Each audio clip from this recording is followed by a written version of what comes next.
seen a lot of bankers, and I've seen a lot of cops. I've seen a lot of lawyers pull out all of the stops. I've seen a lot of children with their parents in their hands. I've felt a lot of women who refuse to understand. Well, I don't think I understand why we're making such a fuss. And I don't think I understand what's come of all of us. And I don't think I understand why we take the world for granted. I just want to get right back to Guitar Players Planet.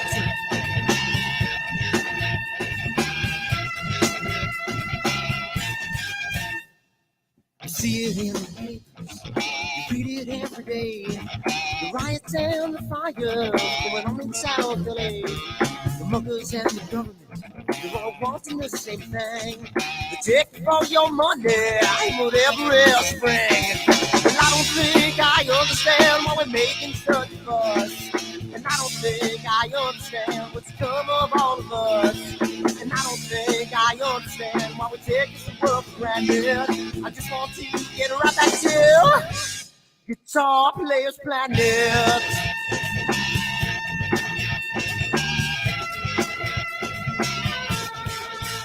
Take me.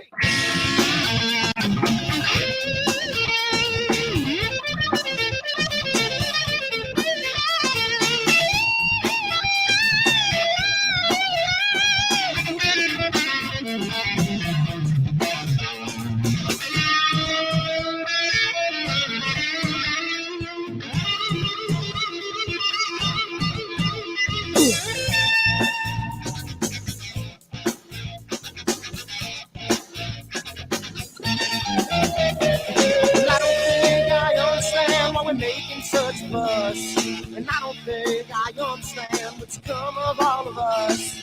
And I don't think I understand why we take this world for granted. I just want to get right back to Guitar Players Planet. Guitar Players Planet. Guitar Players Planet. Guitar Players Planet. Guitar Players Planet. Guitar Players Planet.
Down by the water, maybe I'm the sun, maybe I'm a daughter when the music man calls.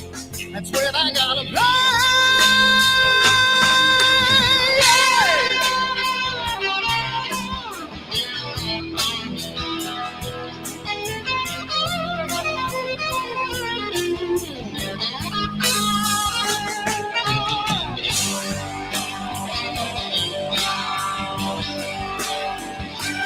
So I burn for the things we never had.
Sunny skies, the smell of palm tree air. Looking back, I could never feel fair. The way the music has touched my soul, the way that the South holds its control. But I've got a new way to choose. I'm gonna start running back to the lands of the new. Oh, na na na na na na.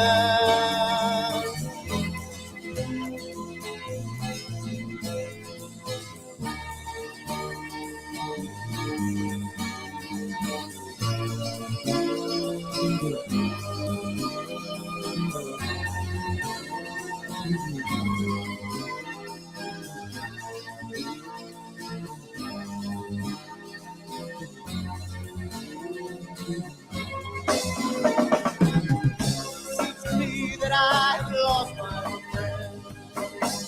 Got the sunset off the highway again. Then I get lost on a long summer day. I must go back before it's too late.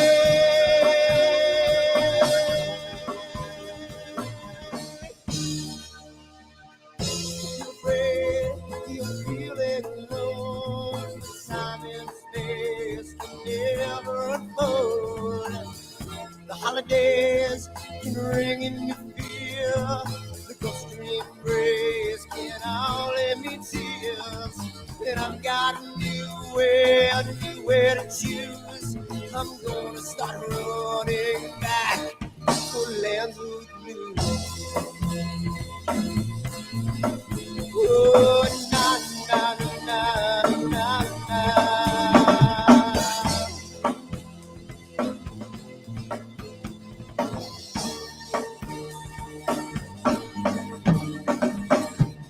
Sitting at the lake, I'm feeling confused, but I had my desire, so I played this tune.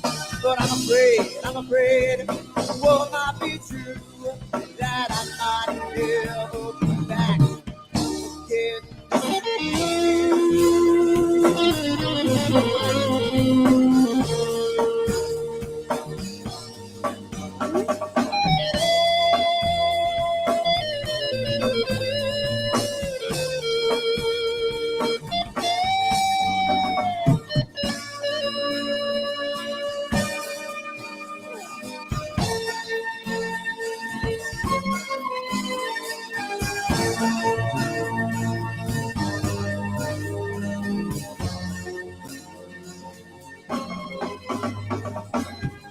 Seems to me that I have lost my friend. Got the sunset off the highway again. Then I get lost on a long summer day. I must be back before it's too late.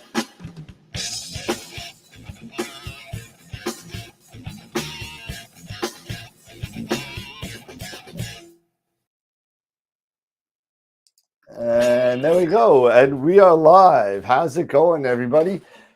What's going on? I think we get, let me see. Of course, let's see. Do I have everybody? I just want to make sure everybody's audio is here because let's see where I hear people clicking. And Charles, are you there? Yep.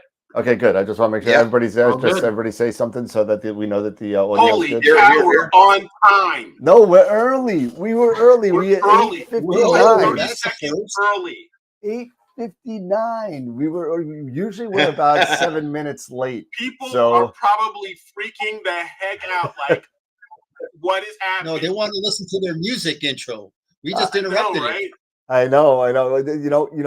The funny thing is, people in the chat, they were saying the head banging to the music and everything, and I love getting those comments because it's my band. So that's how I get away with no copyright infringement because it's my band from like 20 years ago. That music's like from the 90s, so it's 30 years old. But man, it's that's a lot of rad. fun. Yeah, it's cool. I gotta send you guys one of my CDs. We had a CD record release party back in like '94. I gotta send it to you. Hold it. That's got to be a giveaway. That's got to be a giveaway. I That's got gotta be a plenty. I got giveaway. like 40 discs. I spent like $2,000 on discs in 1993, and I think I still have a box. So Where are they? The closet of death? no, they're actually in the eve of death, which is upstairs in the attic somewhere. So In the attic. yeah. Nice. So That's a great name for a band. In the attic. you know what the funny thing is? That one of the names of one of my bands was the Attic Boys, and that's what my band was. But We're getting calls from everybody. It's like, give me one.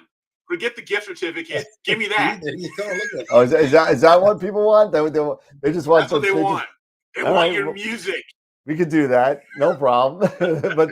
but we are slowly getting off the track, and it's only 9:01, so that's an issue Yeah, already. exactly. So Off rails. yeah, that's what we do. Instead of we've coined a new phrase, Charles. Instead of doing jumping the shark, we do off the rails. So You really got to make an astronomy theme for that. It's like, jumping the nebula or something. I don't know. yeah, Exactly. skipping the rings, So. Jumping the dark shark. Jump in the dark Dark side. side, There you go. I like it. We we could do? We could have a picture of Fonzie on this on the jet ski Over the dark Yeah. shark. over the dark shark. the That'd be dark great. shark. Come on. Oh my god. I gotta call up Henry. I gotta call up Hank and tell him we're gonna use his likeness on a picture. But You're welcome. yeah, there You're you go. welcome. That's gonna be the next thing. We'll do jumping the dark shark. There you go. The next thing on the logos. So anyway, thank you everybody for coming down. We got a lot of people in the pre-chat already. We have 27 people watching right now, which is really, really great to see an early entrance. So awesome. Thank you so much for coming on. I'm sure it has nothing to do with any of us except for Charles. But so we do have Charles Bracken with us tonight. And if you haven't gotten any of his books, we'll talk about them later. There we go. We got a bunch of them. And I tried to find my copy of the Deep Sky. I use it so much, I don't know where I leave it. It's either in the bathroom, the bedroom, or by my telescope. So hey, listen, I read in there. So but Yeah, honey, what are you doing? Oh man. Nothing. I want to see what. I want to see what I'm in. What's my imaging plan tonight? My target for tonight. Don't worry about me.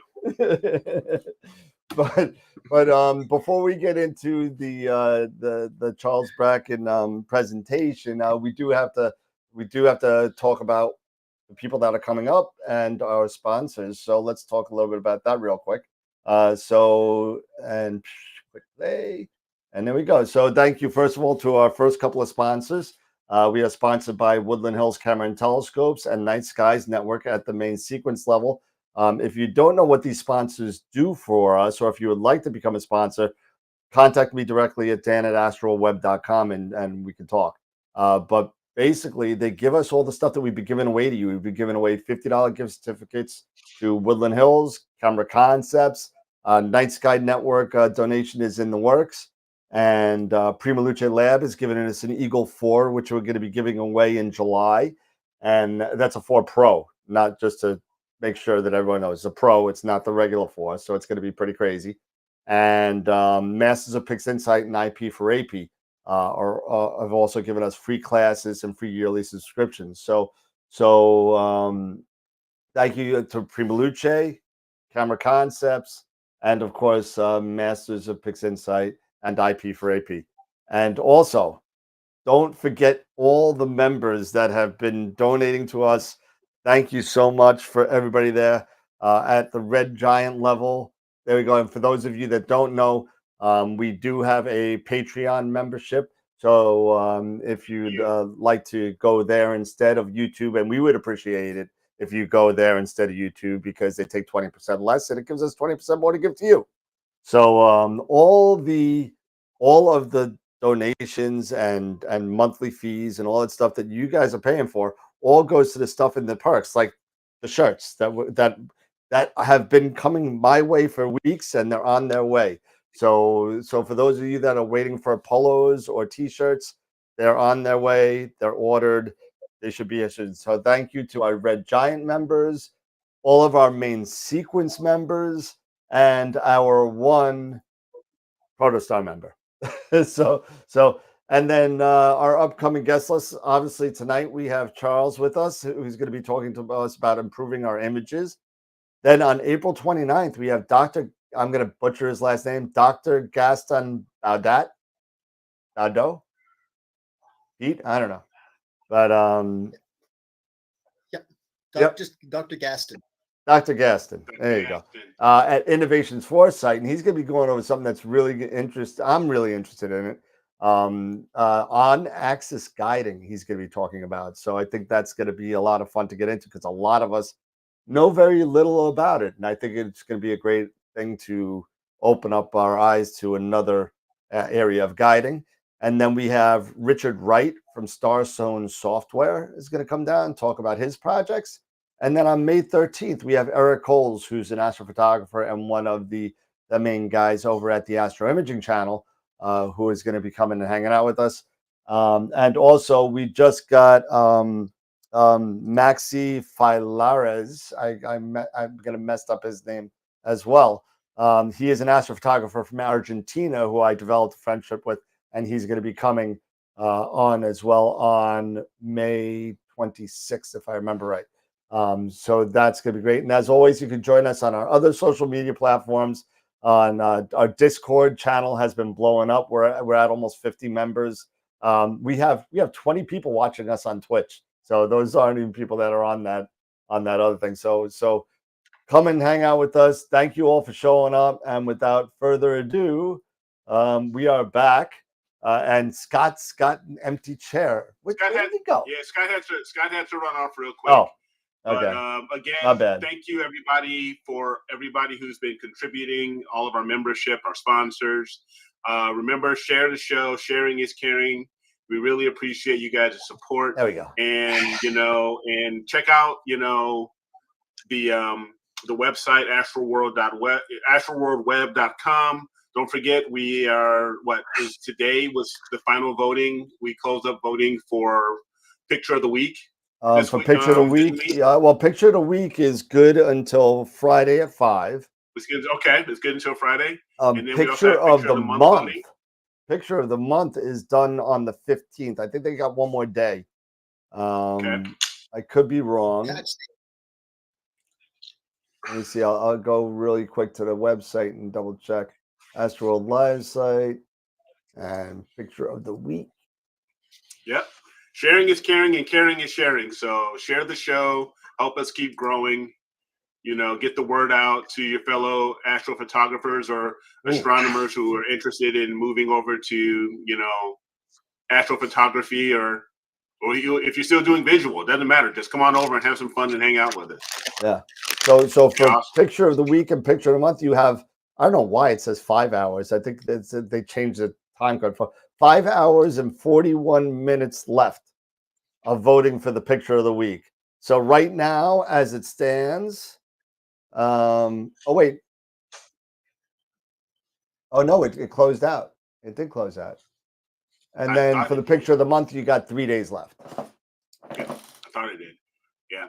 And, like I was telling the guys, check out, the merch, the merch shop there on astroworldweb.com. It was supported by Redbubble. And don't forget, every, item that you purchase, 5% of that, that goes towards, us giving that money towards a random astronomy club, anywhere in the world. So you're helping not only us out, you're helping other people out as well. And like I said, I got the new merch. I'm showing off the new merch here.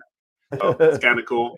Like I said, it's nice and warm, man. This hoodie is awesome. I'm loving it. I got to get one then because I don't have one yet. I got mouse pads and stickers and stuff, car magnets that are flying across Sunrise Highway. But yeah. So that being said, Charles, welcome.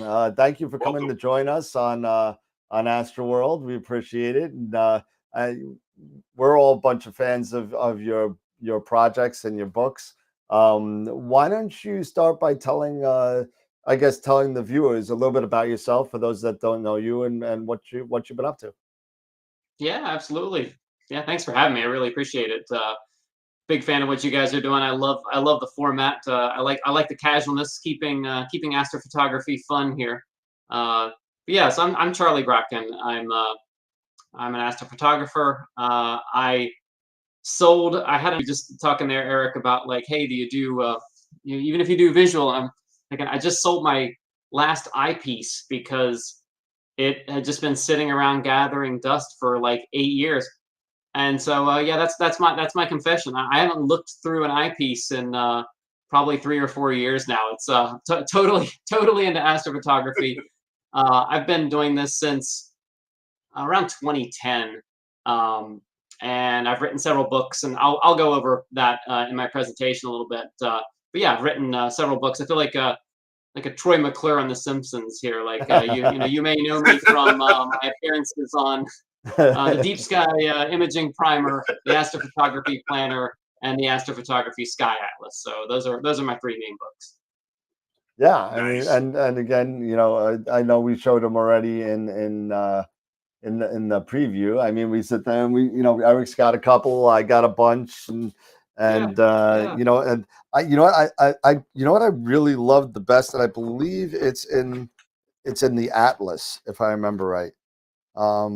The Atlas has some of the chemical compositions of it. So it's based on chemical. No, it's not. Is it? Yeah, it is the Atlas. Oh, like yeah, which narrowband lines are going to be prominent? Yes. Yeah. That is. You need more of that. That is like so, and I'm exactly, yeah. And I want to like revise a little bit of that. That is the question that comes up so much, and the answer is pretty straightforward for most nebulae, and we can get into that. But yeah, everybody wants to know like which filters do I use on this object, and it's like, well, it's always going to be H alpha. Yeah. And a combination. For 90% of them, you're probably going to want sulfur and oxygen, but they're just not going to be as bright. So yeah, we can get into that, but that comes up all the time. Cloudy nights, that question comes up at least once a month. All the time. Somebody's asking that. Yeah. I'm sure I got like at least 4 of them up there. Yeah. Well, let me jump into my my slides then, and we can talk about how to improve our images tonight. How about that? Sounds good. We could all use the help there. Let's see. Before you get started, let's just take a look at the chat real quick. And oh wow, we just got Dennis. Yeah, thank you, Dennis. Dennis just donated $10 to us. Thank you, Dennis. You're the man. Let's see. Just going through the chat and see. Yeah, they're all talking about star parties and everything. Yeah, and they're also talking about what the heck we're on time today. So yeah, well, John G just had a real quick question regarding what are the contribution levels for membership. Yep, so I can answer that too. It's $3, $5, and $10. You go to patreon.com. It's $3, $5, and $10. 3 gets you something, 5 gets you something. Yeah, you'll look at it. It has a list of everything on there because it's different for each level. So 10 is the red giant, 5 is the main sequence, and 3 is a protostar, and that's it. Just to let you know. So okay. So that being said, that's all the questions so far, and there you go. Go ahead, Charles. You're all set, ready to go. All right, let's do it. I was just realizing I had to switch over to the full screen view for you guys. Oh, there you go. make sure that's shared. All right. So I won't be able to see you, I'm guessing, while I'm presenting here. So you guys stop me with any questions as we go. Is that good? Did that change anything? Full screen. Yep, full screen. No, you had it. We're good? Okay. All right. Yeah, there you go. So yeah, so I just wanted to summarize a whole bunch of different ways we can improve our images, and we'll go through those tonight, but I'm guessing a lot of you are already doing a lot of this stuff, but it's just helpful to kind of systematically go through all the things you can do to make your imaging better. But I wanted to start in 1983. So terrifyingly, that is, coming up on 40 years ago. this is David Malin's famous pictures. This was on the cover of the June 1983 National Geographic, as you can see. And let's see, I was 7 years old, and this blew my mind. I was like, this is amazing. Look at this. And I, have fond memories of looking at this National Geographic, and kind of inspired this wonder for astronomy. I got a telescope for Christmas that year, following this. So, but what I'd like to highlight is that it's inspirational to me that this is the best that astrophotography had to offer. I mean, this is like taking a Kip Peak or whatever. And David Malin was a huge pioneer in, taking color astrophotography. But if you were to post something like this on, say, cloudy nights now, like this is a fairly typical beginner's image of the Horsehead Nebula. And so it's just an amazing symbol of the progress we've made, that after less than 40 years, a beginner can beat what a professional observatory was producing. And that's obviously due to the electronic imaging revolution, with this sensitivities, quantum efficiencies going from like the 2% of film to the 90+% that we see now. The technology, like we're talking about, giving away technology now that manages your telescope and your mount in an automated fashion they could only dream of back then. So we've come a long way. I hope we continue to go a long way. This is where it started for me, where the inspiration started. I then had to grow up to be an adult to afford all of the stuff that it takes to do astrophotography. So that's you can't afford a good rig when you're 7. So no. So this is what we're going to talk about today. I'll just do a little quick introduction of myself. I want to show you one really cool image that I have not shared anywhere else. So this is the first place that it'll be out. I promise it's pretty cool. And then we're going to go into four categories of ways you can improve your images. So I've systematically bucketed these into getting more data, getting better quality data, better resolution, and then squeezing the most out of the data you've got. And I'm sure there are other ways you could cut this, but those are the 4 categories we're going to go through. And like I said, it's about 18 different major tips we've got on things you can do. And again, a lot of them you're doing. Maybe this is a good reminder of what the next steps might be for some of you, though. So yeah, I've written several books on astrophotography, and I've revised them. I try to keep them up to date. So the Deep Sky Imaging Primer is my main book. The 2nd edition is the one that's currently out, but I will say I am weeks away from having the 3rd edition out. So it's constantly evolving, the technology. That we've had the CMOS revolution. We've had a huge improvement in mounts. We've had really the affordability of this hobby still high, but it's come down a lot. We've had the software changes. So the 3rd edition brings in a lot more astropixel processor, affinity photo in addition to Photoshop, a lot more PixInsight, StarNet++, like all the things that we're doing now. Like I've spent the past 3 years updating it for the 3rd edition of the Deep Sky Imaging Primer. The Astrophotography Planner, so the 2nd edition of that just came out a few weeks ago. I will say that I also do PDF versions of that, so I can create a custom version for you as a PDF. It's got additional information. It's got more detailed moon information about the moon incorporated into the charts, things like that. But it's based on your exact locations. Like you send me your longitude, your latitude, $20 via PayPal. I will create one for you. It usually takes only about a day for me to turn those around, but I'm actually on vacation this weekend, so when I'm out, it takes a little bit longer. But I can turn this around pretty quickly for people. And then my latest project, so this is like my COVID project. I spent the past 3 years with a astrophotographer in the UK, Max Whitby, and we put together this book coming out very soon, The Visible Universe. And this one's much more like a coffee table book. So it's got some of the astrophotography planner stuff in it, but it's also, we really took a lot of pictures. We set up cameras in Chile and in Spain and here in Pennsylvania and in the UK.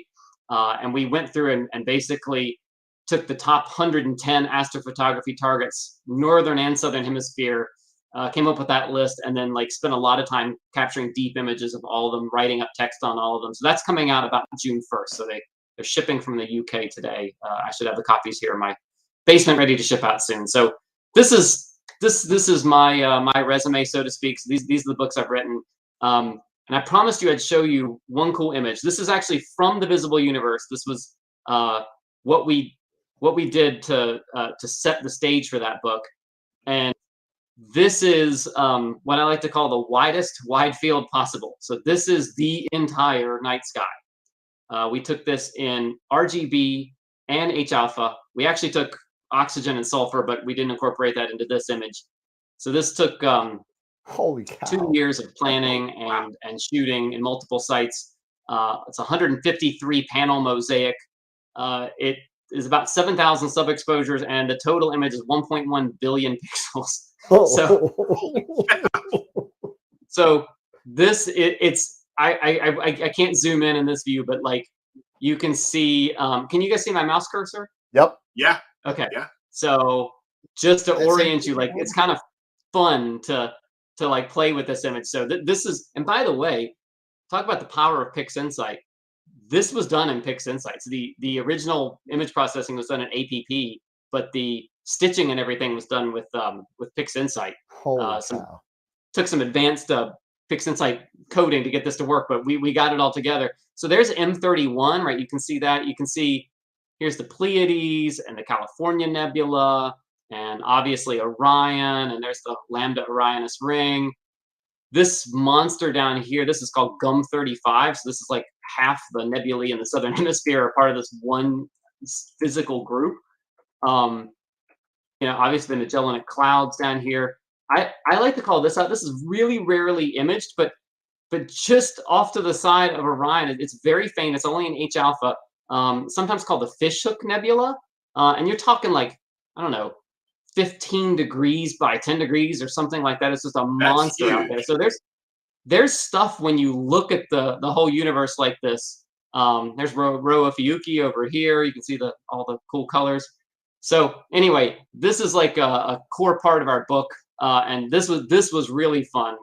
I'm actually putting together another presentation, just literally an hour on sort of how we did all this. But this was kind of a dream come true for us to take a picture of the whole sky. So I promised I'd show you one cool image.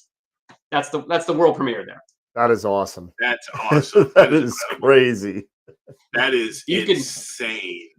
You can zoom in almost infinitely on it. Like it's pretty fun. Like what you're seeing here is the 1.1 billion pixels sort of scaled down to 6,000 by 4,000. Yeah. So you already got some questions on there that's saying, how long is it going to take to download? No kidding. It's 2 years. 2 years is the answer. 2 years. That's hilarious. That is absolutely amazing. Unbelievable. Yeah. So this was fun. All right. So let's get into how you can improve your images. So and I've just thrown gratuitously in a bunch of pretty pictures that I've taken. Every picture that you see in this image in this presentation was taken from here, our light polluted skies in Bucks County, Pennsylvania. So you can do it, but it's and we'll talk a little about what you can do about that light pollution. But that's why you'll see a lot of nebulae, because it's a lot of narrowband imaging here. But like I said, sort of 4 categories. So let's jump in. And this is designed to stimulate a lot of discussion. So yeah, if you have experience with this, or you got a question about it, jump in the chat. So let's just do the questions and stuff and discussion as we go. So Dan, just feel free to interrupt me as I'm going, and let me know what kind of questions are coming up. Not a problem. All right. Okay. So this is the lay of the land, but I'll just jump right into them. And so we're going to talk first about getting more data. And I would say, you guys know this. If you're an astrophotographer, it's all about getting more data. Longer total exposure time is what matters. You're always going to be able to go deeper with that longer total exposure time. And if you're under light polluted skies, for the most part, that means in order to achieve a sufficient signal to noise ratio, you're going to have to go deeper. So I always tell people, this is a kind of photography that is all about really long exposures, and you need to think of them as projects. So they're not snapshots. And the first inclination you have when you first get a telescope and you're out there, and I know I did this too, and I'm sure everybody will, but you're like, ooh, okay, I'm going to take a little bit of time over here in this galaxy. Ooh, there's a nebula over there, and I'm going to try to get three different objects in one night. And then you realize after a while, it's like, wait a second, I got to spend the whole night on one object. And then after that, you realize, you know what? Actually, maybe one night's not enough. Yep. And this is an example. So this is Sharpless 223 and 224. This took 6 nights last fall. Amazingly, I had 6 nights last November. Not back to back, but pretty close, which is, you know, just huge. And so this is 412 5-minute subs with the ASI 2600. This is an f3.6 too. So this is a bicolor image with hydrogen alpha and oxygen 3. And even at f3.6, right, it still took 34 hours of exposure time to really bring out the details. So you got to think of these things as projects and just dive in and spend a lot of time on one object. And just to highlight what we're actually dealing with, let's talk about photons. Like really what we're doing here is counting individual photons. This is a infamously faint object, Semi-East 147, the Spaghetti Nebula. Love this object. It's, you know, really almost requires narrowband or really dark skies to reveal it. This is a supernova remnant, so it's only emitting really in narrowband. So this is 92 5-minute exposures, hydrogen alpha at f2.8. This is a Samyang 135 lens.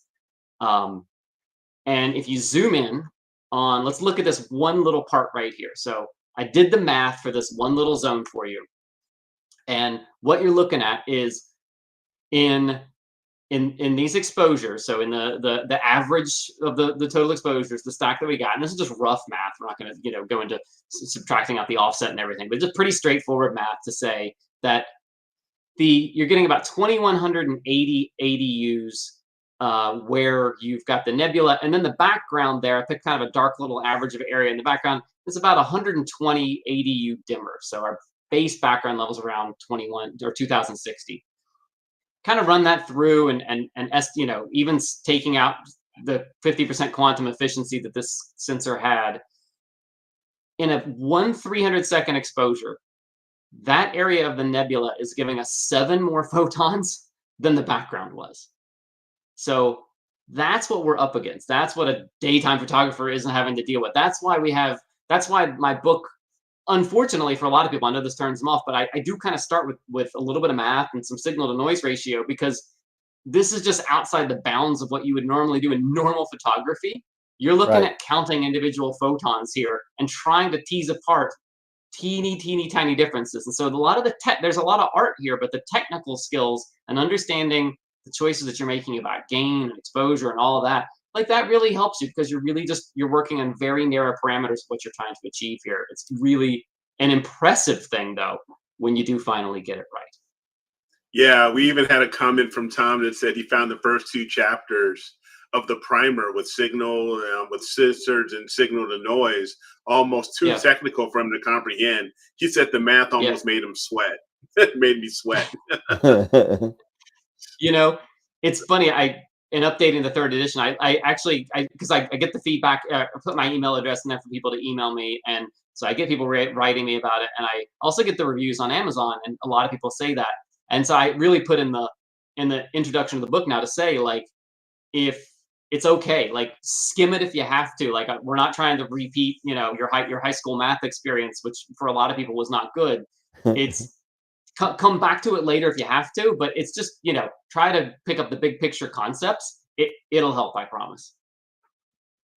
Yep.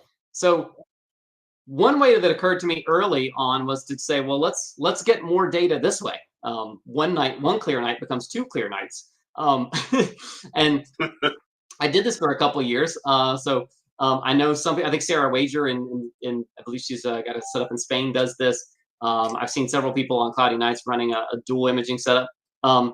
It's pretty tedious technically, though. Kind of doubles your chances for things going wrong, but it is one approach. So I did say collect more data. This is one way to do it. Exponentially more expensive, or at least double the cost. You got to buy double the cameras, double the filters. I gotta say, but it's one way. I know that camera. I know that red camera. I have that red camera.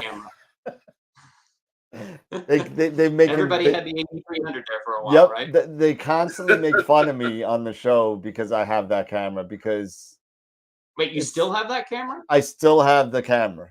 I still do. I still have it. Have I got a slide for you later we're Oh gonna my. have to talk again. Oh God, I still have it, and I've been trying to sell it for a year, and no one wants it. So, They're not bad. I mean, it's just no, the it's a thing great is, it's camera. the new stuff's just gotten a lot better, you know. So I'm onward and I'm upward. ready. I'm ready to use it for planetary with the big pixels. Yeah. Yeah. But anyway, So, all right. So the first tip, other than other than trying to understand the math behind it, and maybe if you're really bold, going out and getting a second telescope and second camera, is to shorten your setup time. And this is like one of those trivial little things, but the way I put this, and I'm sure you guys can sympathize. It's been a long day at work. It's freaking 10 degrees outside or whatever it is, and it's going to be clear. And when you first get started in this, like, it used to take me like an hour to get set up. I had to drag the tripod out, and then the telescope, and do all the alignment, and and I found myself only on weekends, and frankly, only when I was feeling at my best. And it's any excuse not to image.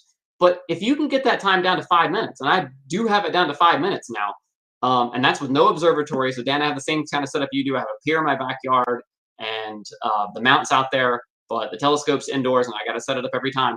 But I got it down to 5 minutes, and that has made a huge difference because I am getting more data simply because I made my life a little easier. So one of the simplest things you can do if you're still on a tripod, you can put a little half bricks down in the grass and mark where the tripod legs are, and then you're 90% of the way to polar aligned, right? Like this, you put the telescope on, and probably from the last setup you got, you're pretty close. 2 years ago, I moved to a pier. I love this design. This is called a Todmorden pier, or at least I think that's who invented it. Is Todmorden, UK. They set these up, and I like it because I wasn't interested in dragging 100-pound bags of concrete around and stuff. I didn't want something permanent that if I leave this house and try to sell it, but I got to do a wrecking ball out there to take it down. You pour a concrete foundation and you literally bolt 2 cinder blocks to it, and then you can bolt your pier plate on top of that. It's stable. It's super easy to build, and if I ever want to take it down, I literally unbolt it from the bottom and throw the cinder blocks away, and then cover it up with grass, and it's like it never happened. So it took me one afternoon to build this, and it is just cut my setup time to nothing. And then the other thing is on the right, just having all your equipment. So I've got my little Nook PC, I got my little Pegasus power box there. I got inside of that's all the outlets, and I got all my cables ready to go. And I have a little carabiner on the side. I hook it on to the side of one of those cinder blocks, plug everything in, and I'm ready to go in 5 minutes. So don't need an observatory. Just make your own life easier. Yep.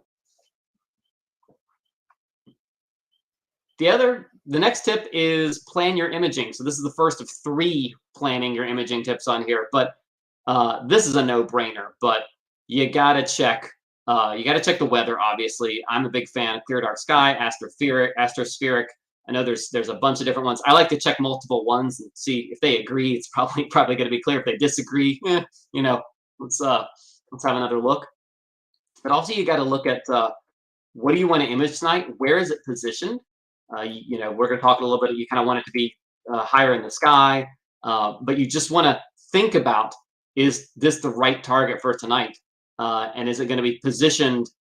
Is there a tree? I know a lot of us have a tree or a neighbor's house or something that's sort of blocking one part of your view. So just think about your night. I remember when I first started, I would pick a target, and it's like I was happy because I got 2 hours on it. And I'm at the point now where it's like, no, if I really can't, consistently image that object for most of the night, like it's not worth it. You really, when you're trying to collect dozens of hours on a target, like you want to make sure you plan things out. So I like Stellarium, but I know, a lot of people are Carte de Ciel fans, and there's Telescopias. There's those are all the, the free ones.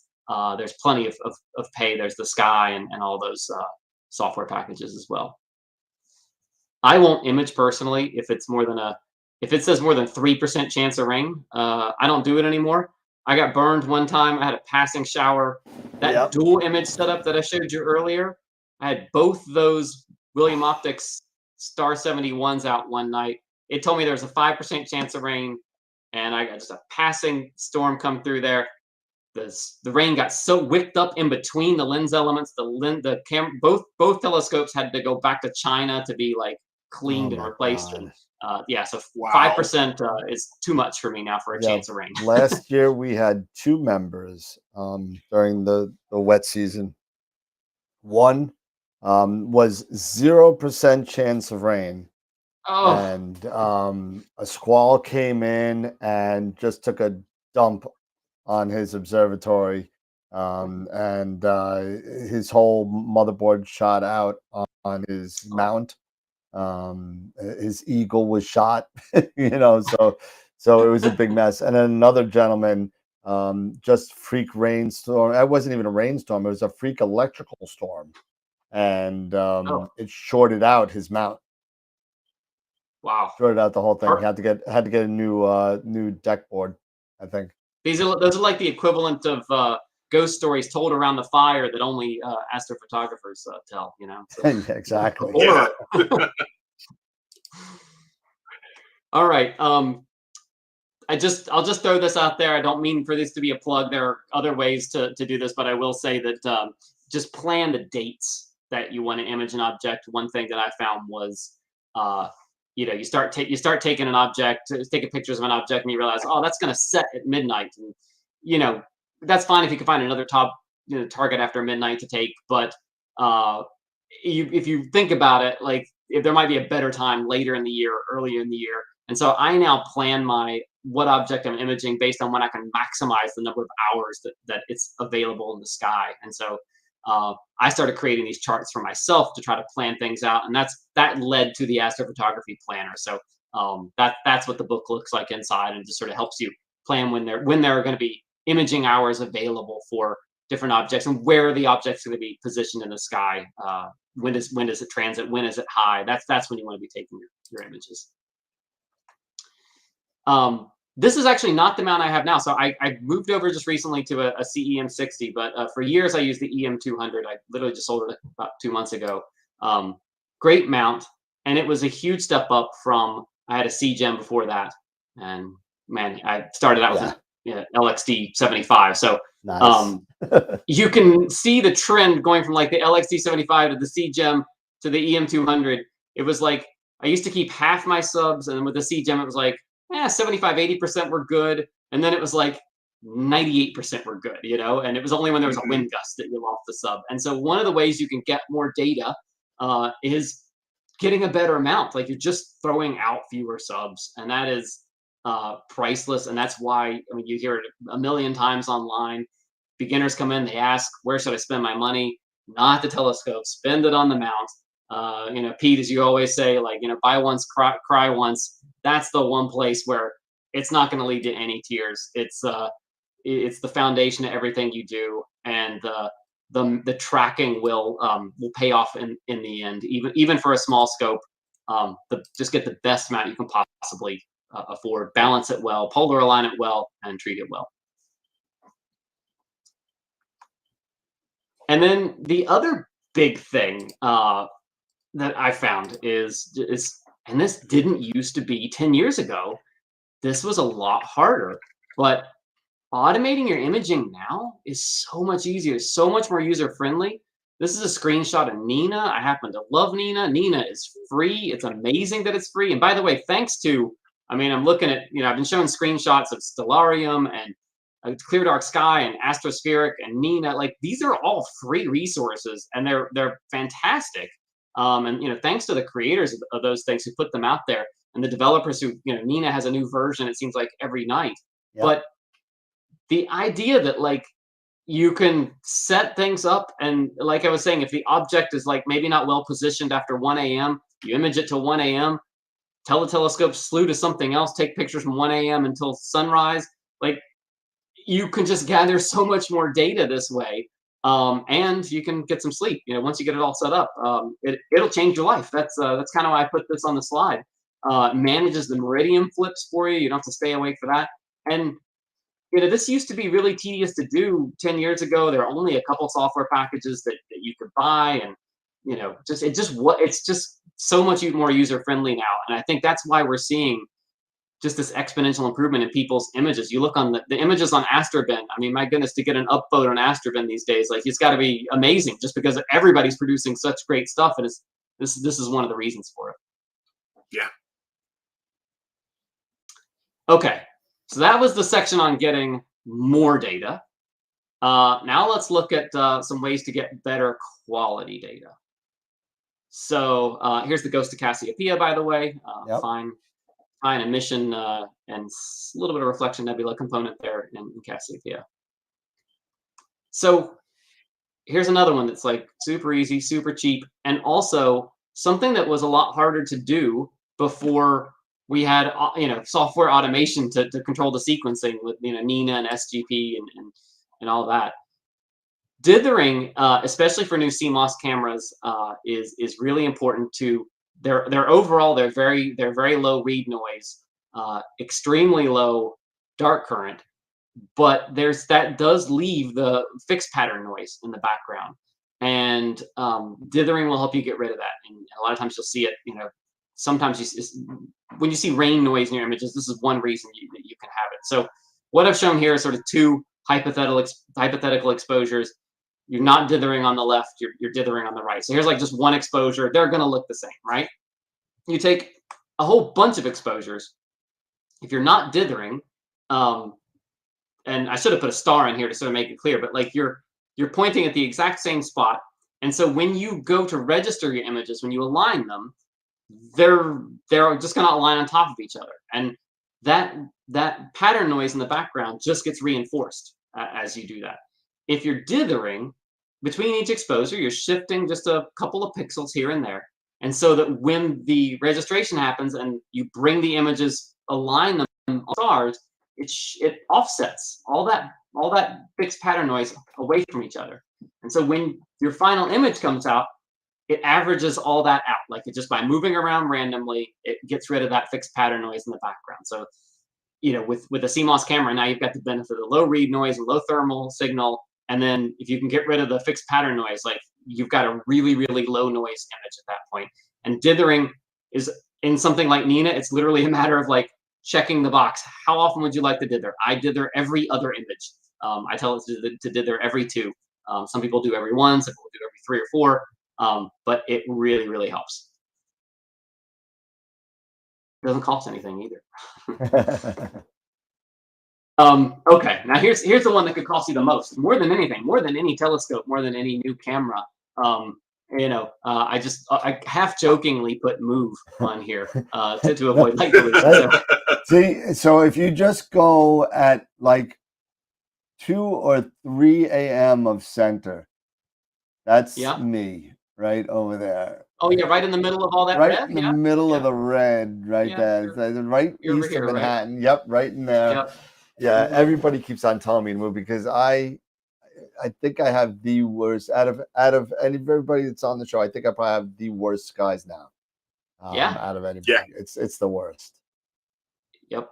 So I'm here, and I tell you what. I mean, that development only goes one way. I'm just right in that yellow green border there, but I think it's probably pretty well moved into yellow and orange now. As sort of civilization expands and the greater Philadelphia area gets bigger. And I kind of half joke about avoiding light pollution by moving, but I mean, I correspond with people in the Arizona Sky Village, and they literally have moved or retired to a dark sky spot. Eric, you were saying like you visited New Mexico, and you're like, this is where I want to retire. Like, me too. Like, I want to go out and live in the desert where it's super dark. Exactly. So you don't have to move, though. You can do remote imaging. No, I have to move. You have to move. I have to move. When you show this to your spouse, I'll take the remote imaging option out, and you go, "There's no other option. We have to move." We're already working on it. Yeah. So we've got obviously you can do narrowband filters for narrowband objects, so they only work on emission objects, and that's why I emphasize. I just imaging nebulae because it cuts through the light pollution for me. But light pollution filters are an option. They don't work nearly as well as they used to. It used to be that you could block that sodium line from sodium vapor lights, and that would cut like half your light pollution out. I mean, LED lighting is great. It's much more energy efficient, but on the other hand, it's fairly broad spectrum, and so it's getting a lot harder for light pollution filters to be very effective. A lot of them now tend to be almost approaching something like a narrowband filter, and it's just really hard to avoid it now. So the moon, you can avoid that by choosing your nights. You can use narrowband filters. I'll also say, you can image globular clusters and things like that, like point sources, open clusters, globular clusters. Those are fine on a moonlit night. Narrowband, especially if you got really narrow bandpass filters, fantastic. And then I love it how every book about light pollution or dark skies has to make a mention that air glow is a source of light pollution. And I just stop it, because if air glow is your light pollution, we don't want to hear about it. Dan, you don't want to hear about it on Long Island like that. Like, you should be so lucky. Yeah, that doesn't. People tell me, "Oh yeah, I got this picture in like 2 hours." I said, "Yeah, you're in the Arizona desert, Mark." Yeah.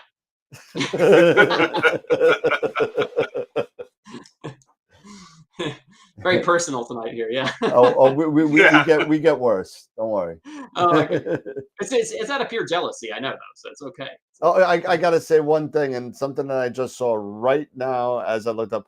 We just hit 50 members watching. Oh wow, love it. So you now hold the record for the most watchers, most peak watchers in a show. So I love that. I love that. So we'll if the record gets broken, then I'll come back. How's that? There you go. you got to defend the title. And defend the title, yeah. So no, this is great. I love it. So cool camera. So it used to be that a cool camera, you were really trying to control the dark current, and that was adding additional signal to your images, which is bringing with it its own shot noise. And I got to say, now the dark currents are so low on most of these cameras, you don't really need to cool that much. You don't need to cool as much as you used to. The main benefit you're getting, though, and this is a lot of people make the move from DSLRs to a dedicated astronomy camera. And one of the big things you just notice is that the noise in your final images goes down, because you're really able to effectively match your dark frames, like they're temperature matched. Whereas with a DSLR, it's kind of the temperature's floating over the course of the night. You're trying to match it. It never quite matches right. You try to scale it. It never quite scales right. And so just the cool camera and that aspect of a dedicated astronomy camera, it just allows you to effectively have a consistent temperature and match those dark frames. And that's the big benefit that you're getting these days. And I'll show you in a minute how much lower the dark current's gotten. And this is exactly that chart. So I kind of thought about this, and we can have a good laugh about your 8300, because that is a great camera. But this is kind of, I think about it in terms of generations. And this is a chart I prepared for the 3rd edition of the primer. And this is what I've lived through. I'm sure there were we could go back even further, but thinking back to the early 2000s. And these are just representative cameras, but the cameras were made by Kodak then. Now they got purchased by onsemi. You can think of there was the SBIG 2000, and there was the 11,000. 11,000 full frame chip, big pixel size. But you're looking at read noise, 11 electrons of read noise, and that's still just because of the size of the pixels on it. If they had a pretty deep well, still getting you 12 stops of dynamic range, but pretty high dark current, just a lot of noise in those images. So you had to take a lot of exposures. And then, the 8300 came out. This is a super affordable micro 4/3 size chip.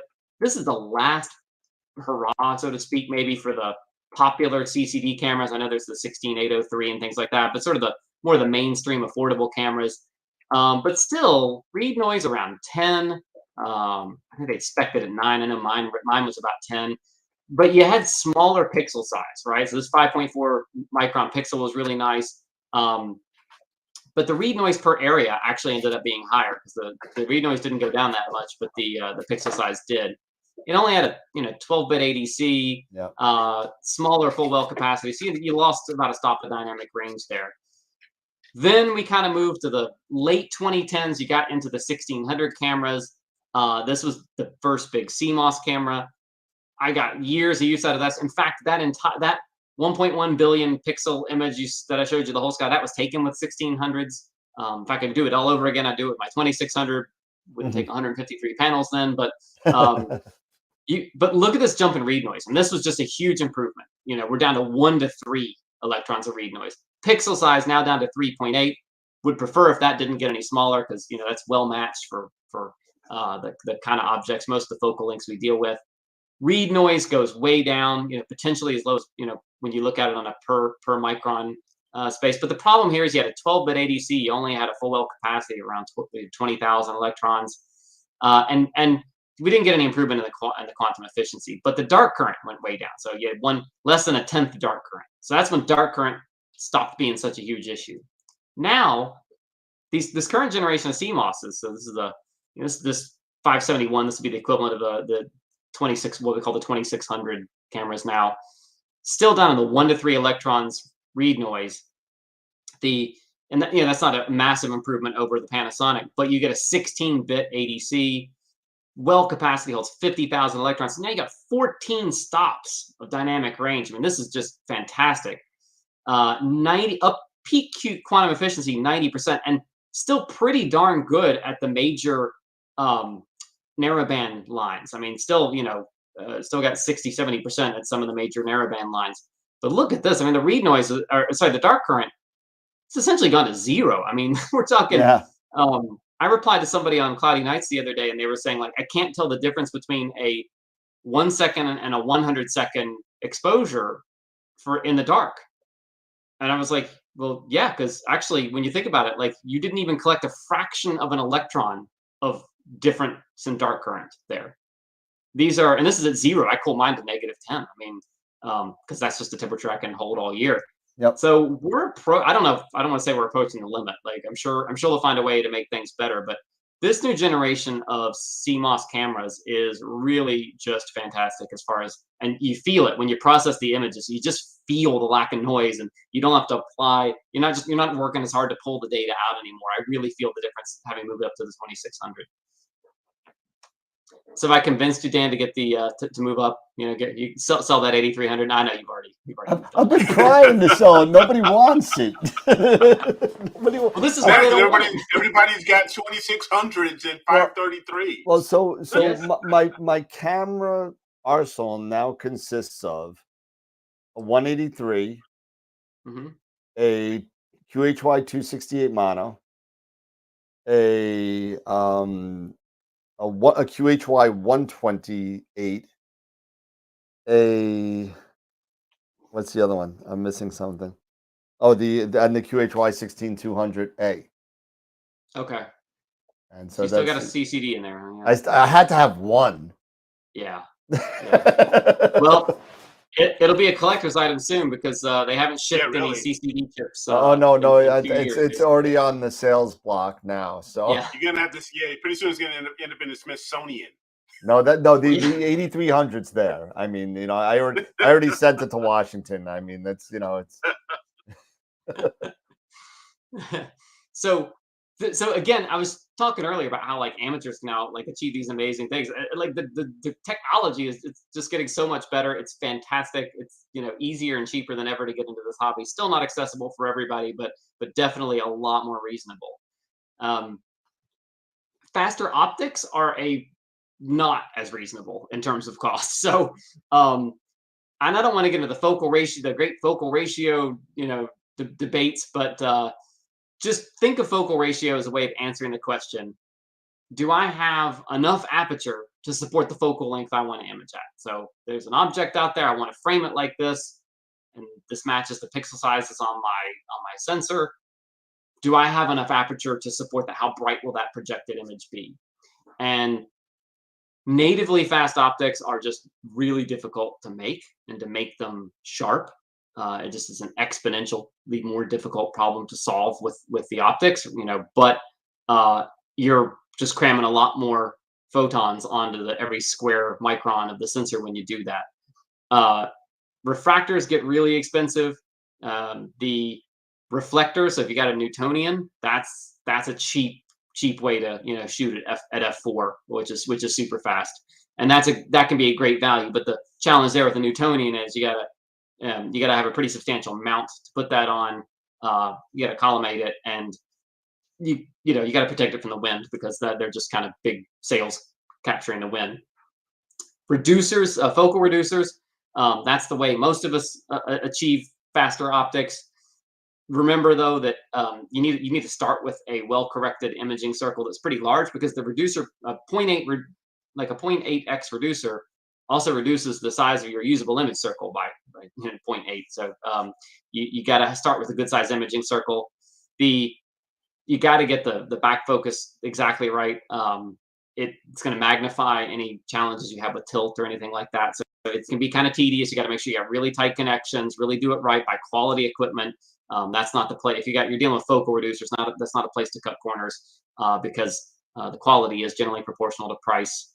I just bought one. I've got one, the TS Optics one, and it's fantastic. But it was it's a $500 $500 tiny little lens like that, and your heart sinks to pay for it. But also, like, it's threaded on both ends. It's tight.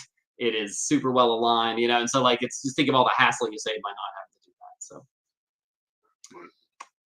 that. So I mentioned earlier narrowband filters, and so this is another illustration from the book, just trying to illustrate why, if you're in a light polluted area, narrowband imaging is great. And again, this is only for objects that emit in narrowband. So just know that, like, if you're looking at a nebula, or emission nebula, not a reflection nebula, an emission nebula or a supernova remnant, they are only emitting light at these very specific wavelengths. They are only emitting light not because of stars shining broadband light. They're emitting light because they have ionized gases, and when the electrons fall one or more levels in the shells, they emit a very specific wavelength of light. They're only emitting that light. So what you see in the bottom of this chart is like the light that these emission nebula are sending you.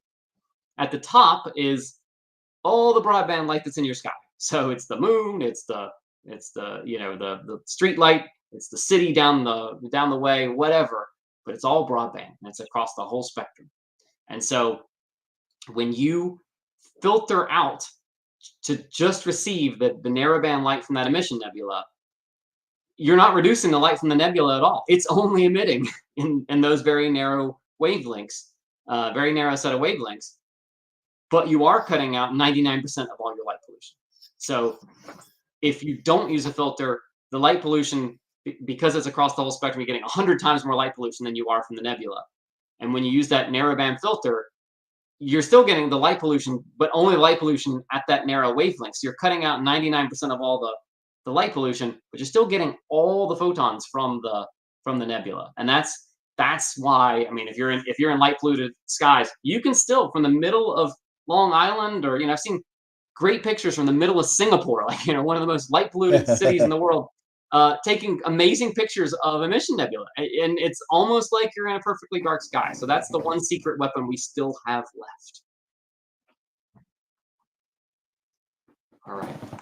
So this is just an example. This is from last fall. This is the Seagull Nebula. That's Seagull awesome. Nebula is not even in great position for me. It's we're at 40 degrees north latitude. Like it's pretty low, so I was only able to get a couple hours each night, and like it just cuts through. It cuts. This is I think the highest it gets for me is like 39 degrees above the horizon or something like that. 40 some, I don't remember, but it's not that high. So it's down. It's about right. Yeah, it's pretty low for me too. So yeah, we're about the same. It's right in the pea soup of light pollution, right? It's yes, it is. And you can still pull out a great image of the Seagull Nebula from here with light pollution, or with narrowband filters. That's awesome. This I said there's plan your imaging would come up a third time. This is the third one. These are reject shots I wanted to show you. So these were like framing images of me just playing around to see like what how I wanted to frame some stuff. And I went back through my archives and I pulled out some stuff, and just also think about, at some point you got to stop settling for just an image that captures the object that's present in there. And you think, well, I actually want to make a pretty image out of this. So like, here's the Heart and Soul Nebula, obviously. And it's not great that you've got, what is this, M52, I think, sitting down here. You got a globular cluster hanging out. Like, it just kind of looks awkward. And you think, maybe I should reframe that or take it with a different telescope or a bigger sensor or something. Like, or just crop it out entirely. But this was an image of, this is beautiful expanse. I think there's the Taurus molecular cloud here in the middle, and you got the California Nebula and obviously the Pleiades. But I didn't follow up on this. This is just a couple shots I was just taking to see. And it's like, yeah, you know what? I got to admit to myself, like, before I dedicate a couple of nights to this, I don't think the final image is going to be that great. They're too close to the edge. It's really stretching the field of view that I've got here to try to squeeze both these objects in. So yeah, technically I got the California Nebula and I got the Pleiades, but it's not going to make a great image in the end. So I kind of, I realized either I got to make a mosaic out of this or just image them separately. And then even then, like, I noticed that some really faint areas of the Taurus molecular cloud, like, they're kind of sitting here on the edge, and they could probably be framed a better way too. So anyway, just another thing, think about framing your image before you go out and waste, a couple dozen hours on it. Okay, so now we're into getting better resolution. How we doing on time here? See, it's 10 o'clock. So these last few, there's we're more than halfway through all these, so I think we're okay. Right? We're doing fine. Okay, all right. I don't want to get all professorial here, and we're just sort of blabbing on for hours. So if anybody has any other questions, let me know as we go. Yeah, they're all going off on the chat, kind of like exactly what you're talking about. Not many questions, Okay. but they're really talking about their other experiences as you're talking. So they're sharing my pain. Yeah. Yeah. So yep. One person actually good, said, good. I'm looking here, John, when shouldn't I use narrowband? Okay. That's sorry, I should have covered that. Yes. So narrowband will not help you on, well, obviously broadband objects. So what are the broadband objects? Reflection nebulae. It won't help you there. Galaxies. It won't help you there unless there's a few galaxies that are big enough and close enough that you're actually imaging nebulae in those galaxies. So Andromeda Galaxy, M33, maybe M81, a couple others, the really big ones, you can add H-alpha data to those, but you're not really capturing the galaxy at that point. You're actually trying to capture the starburst regions within the galaxy. So star clusters, it won't help you. Most galaxies, it's not going to help you.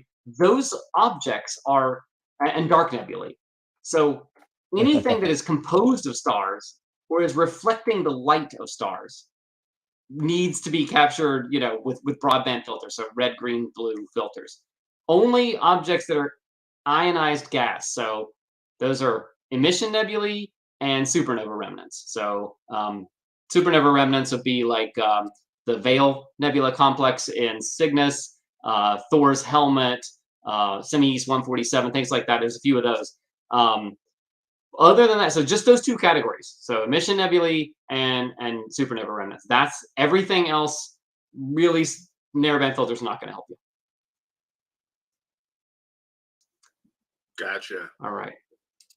So we're back to Nina again because I just wanted to show another thing. So we're talking about improving your resolution. Automating that focusing and being able to tell. I personally choose to have Nina refocus me at every filter change and or every 30 minutes. Just the Takahashi 106 that I use for a lot of my imaging, fairly sensitive to temperature. So I don't even bother to check the temperature. I just tell it to do it every 30 minutes. It takes like 60 seconds out of my imaging run, maybe 2 minutes. But having the ability to just sort of do that automatically for you over the course of the night, it's super accurate. You see, it'll do a parabolic curve and it does a straight line extrapolation. It takes the average of the two filters. It pretty much always nails focus. And that really improved. Like, my images got a lot sharper when I started using Nina. So I stick with it. And then we're back to the mount again. So this is another one, another repeat here. We're getting the best mount. I said earlier that getting the best mount means you'd be throwing away fewer subs. It also improves your resolution, right? Like just that more steady tracking, you're going to find that your auto guiding, chart is just going to be a lot better with a better mount, and you get a slightly sharper image out of that as well. And so, if I haven't convinced you to spend your money on the mount before, like this is your other reason. Spend the money on the mount. Speaking of auto guiding, this is another thing that's gotten great. So Craig Stark wrote PhD. I know MetaGuide is out there as well. Then several people, and I forget their names, went and improved on PhD and built PhD 2. It's incredible. Another free piece of software. Thanks again to the developers for putting this out there. But this will really improve your performance, even if you've got a really good mount. And I put this kind of as a joke off to the side. Like, I hear a lot of people talking about, I get 0.5 arc seconds unguided, and like they talk about the 1,000-point model they built and all this, and that can be fine, especially if an observatory and you can set it up and run and go. But I mean, you can do the same thing with auto guiding, and there's no award for like, oh, this image was better because it was done unguided, right? Like it's guiding's not cheating. So I stick with guiding, and I think even most high-end mounts will improve with it. So you can see here, I mean, if PhD 2 added, if you haven't enabled it already, I think about 2 years ago, they added the multi-star guiding. That seems to, reduce the effects of seeing. And I'm getting fantastic results with both with the EM200, and I think this was a very good night the other night. So this is 0.37 arc seconds total RMS with the CEM60. So that's fully loaded with 30 pounds on it. Nice. It's also not expensive, so PhD is free, and really the equipment you need is not that much either. So you can use a standard 50mm finder, and a guide cam is going to cost you maybe $100. And yeah, it's not hard. I know a lot of beginners are like, it feels like a big step to set it up, but I think they're probably pleasantly surprised. I will strongly recommend, there's the what is it called? PhD 2 has the tool now where it'll guiding assist, analyze your guide assist. Yes, Guide assist. Yep. Yeah, that thing is what a great piece of software that is. It kind of suggests for you, based on what it sees, how to set PhD 2 to get the best results. It's a great starting point. So it's so much easier now than it used to be. Got a question from Billy Zastro. Yeah. Any thoughts about using a red filter on the guide camera? Interesting. I guess it would depend on why you'd want to do it, because I mean, ultimately you hope to not be dimming the scene that your guide camera is looking at. But if it's kind of a crummy guide camera, like a basic achromat, and it's not really bringing all the light to focus at the same point, that would be one way to clear up some chromatic aberration, I suppose. But yeah, I guess it depends. If you got brightness to spare, maybe that'd be one solution. But I'd say if you had to do that, maybe just get a better guide cam, or sorry, a better finder. Yeah. Some people are saying they use their IR filter on the guide scope. Yes. If your guide camera does not have a IR filtering cover slip on it, then yeah, you would have to have like in that case, I wouldn't use a red filter. I'd use just a UV IR blocking filter. Yeah. Mm-hmm. Essentially an L filter, a luminance filter. All right. This one blew my mind when I started in this hobby, that you buy a telescope and then you got to go buy a focuser. Yep. Why does that feel wrong? Like, I bought the whole telescope, it's got a focuser. Why couldn't they put a good focuser on it? And then you find out how much the focusers cost. Yeah. Yeah.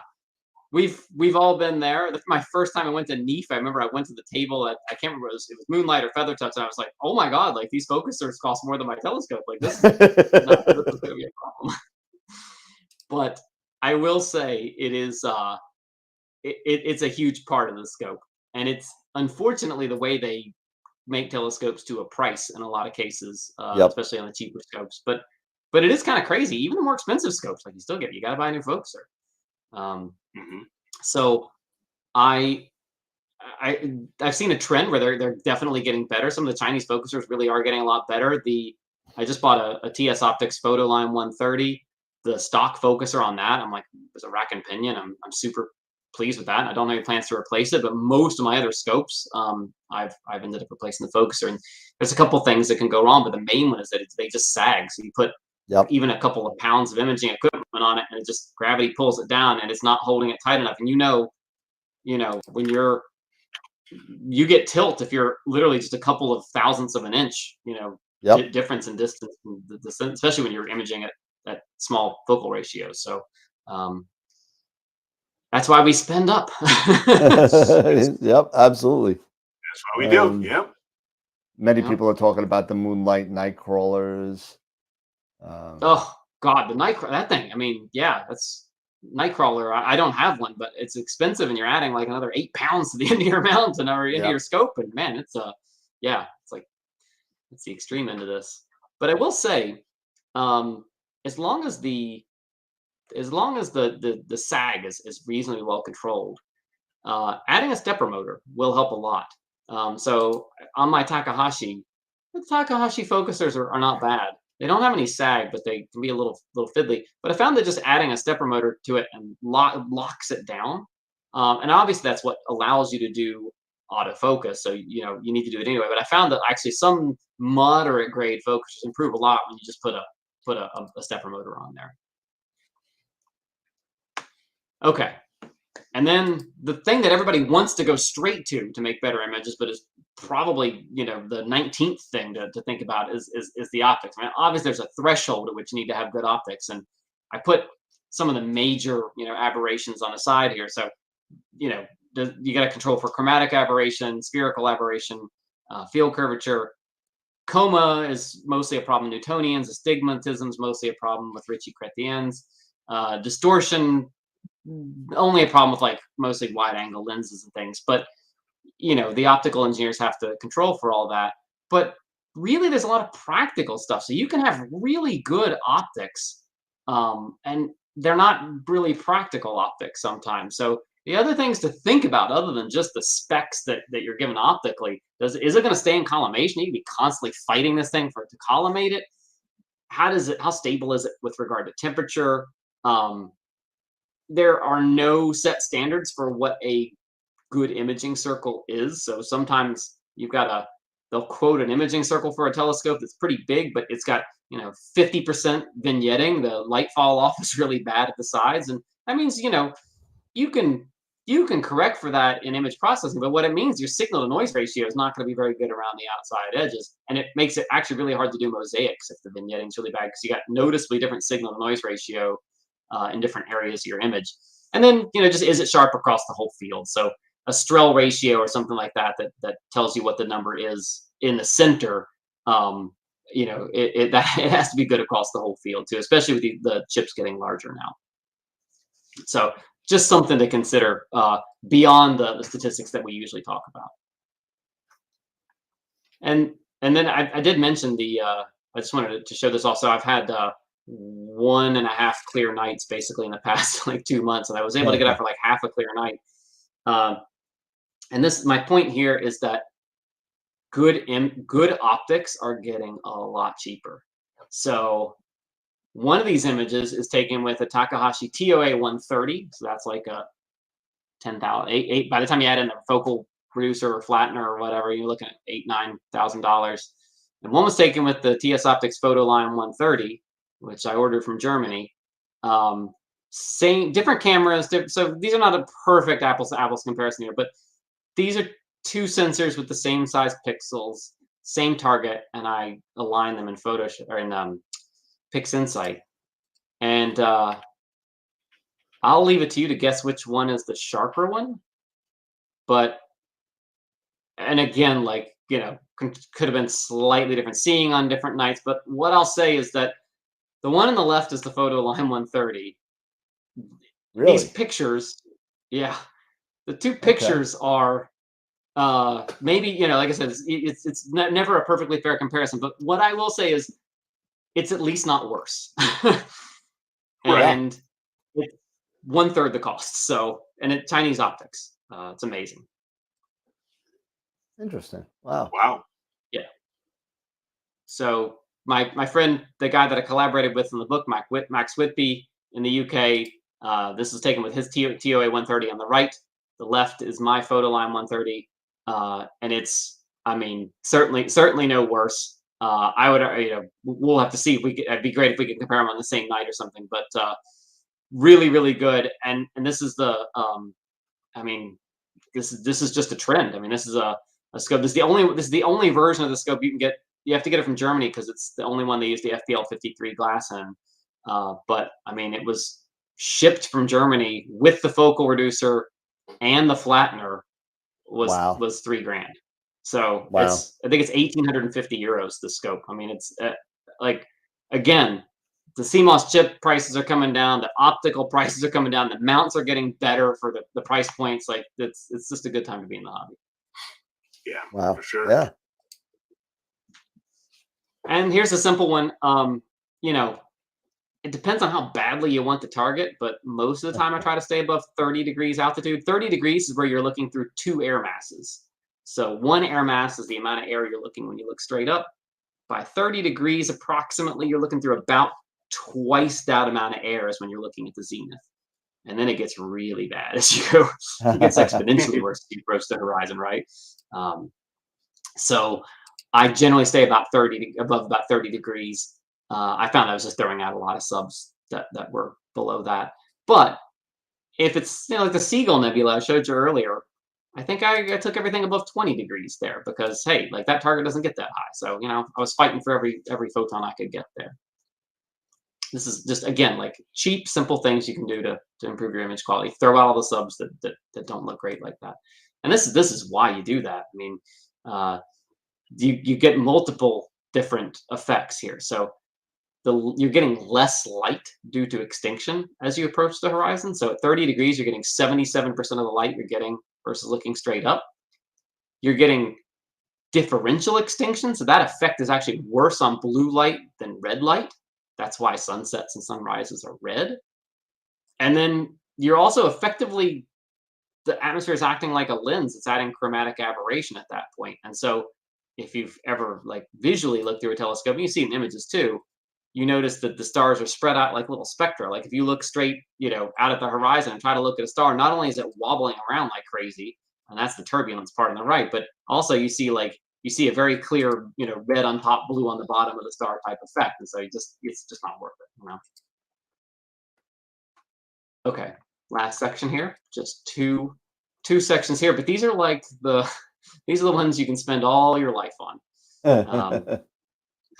So pre-processing and post-processing. So pre-processing, I started out with Deep Sky Stacker. I still put coverage Deep Sky Stacker in the books because it's free, it's easy. I think it's a great place for everybody to start. It does most everything, and it does it pretty darn well. AstroPixel processor, I think Mabula has done a really good job here of creating software that the user interface is a bit funky, but the defaults are really good. It does mosaics incredibly well. I paid up for the purchase just because I found myself like, I could just throw it in there and like 1 or 2 tweaks off the defaults, walk away and come back a couple hours later, and it would just, I just felt it did a really good job processing the data. It just makes really intelligent choices about, quality evaluation of your subs and things like that. So it's not quite set it and forget it, but it's pretty darn good. And it has some basic post-processing tools in it as well. So it's got a good light pollution removal tool. I like that a lot. Some basic stretching and things like that. So you can halfway process your images on it. And then PixInsight. I do all my post-processing in PixInsight. And pre-processing is just a little part of what it does. And it used to be also a pain. But the weighted batch pre-processing script, in the past year, they've really improved that thing. So really, definitely.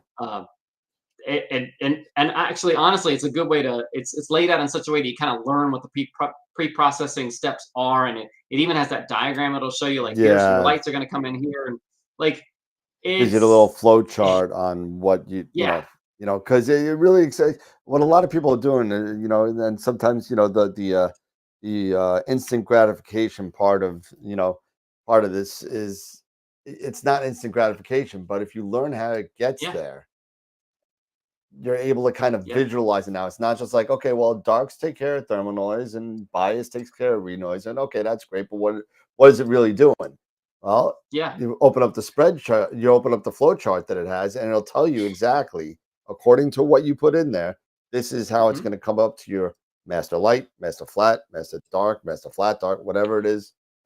You can Yeah, diagnose your problems there too. You're like, yeah, oh, like this is what's going on, and it gives you really good warnings. Like, hey, I notice you're trying to use a bias frame, but you're not scaling your darks. Maybe don't do that. Like, yep, it's the most user friendly part of PixInsight, I think, right now. yeah. Well, you know, we can't have everything be user friendly. What would be the point? Yeah. Yeah. How would we keep people out of this hobby if that were the case, Exactly. right? So you've got options is a way to say it. I kind of look at these as maybe not steps on a ladder, but like it's definitely sort of beginner, intermediate, and advanced. But I will say weighted batch preprocessing probably makes PixInsight a little more like intermediate these days. Yeah. And just from a process, what you're doing, don't be afraid to throw out your bad subs. You know, PixInsight has Blink, but AstroPixel Processor and Deep Sky Stacker allow you. You just click on the sub, just scroll through them, look for the ones that have the wind gusts that came through or the passing cloud or whatever. Just get rid of those. Like you just, you know, it's an easy thing to do. Just process your quality data. Use appropriate stacking methods. This used to be a lot more complicated, but honestly now, like these programs make pretty good choices for you based on the number of subs that you put in. The most common place you see problems in pre-processing is flats. There's usually either something's wrong with the offset of the flats or the light panel. I mean, I will tell you, almost all these LED panels are pulse modulated, so it's pulsed light. If you take a short flat, because of the way the CMOS cameras scan across the chip, you can end up with these bands and stuff. So if you're going to look at any place to start diagnosing problems, like flats are the first place to go to see what's going on there. And then, yeah, like either you can use the flow chart that you were talking about there, Dan, or it can be instructive just to take a couple batches of data and just manually pre-process and just take them through and see what it looks like at each stage. AstroPixel Processor has a neat feature at the top where if you at the very top of the screen, you can click on and it'll show progressively what it looks like, you know, when this sub has been registered, when it's been dark subtracted, when it's been flat divided, and you can kind of see that. So maybe you don't have to do it all manually, but like it's just good to understand what these processes are so you can diagnose your problems later. Yeah. So Jerry Valdez has a question. Yeah. Charles, any guidance, no pun intended, on how to determine the best exposure time? Oh, yeah. I literally, yeah, I tackled a whole chapter on that for the new edition of the book. But basically, you're pulled in a couple of directions. Like if you had no read noise, obviously, you would just you know 1,000,000 1-second exposures be the same as 1,000,000 second exposure, right? It doesn't matter. But you do have some read noise to contend with, and then you don't want to go too long with your exposures because you know you end up throwing out a bunch of exposures because one wind gust will ruin everything. And also, frankly, the like the sigma clipping here, like all these statistical methods need 20 to 30 exposures to do a good estimate of what the standard deviations are so they can figure out what an outlier is. So they need enough exposures so that they can say, oh, that like these pixels were a cosmic ray strike, we can exclude those, you know, these sub exposures in those pixels. So it is a balancing act, but I think with modern CMOS cameras, it's pushing toward the shorter end because the read noise is so much lower.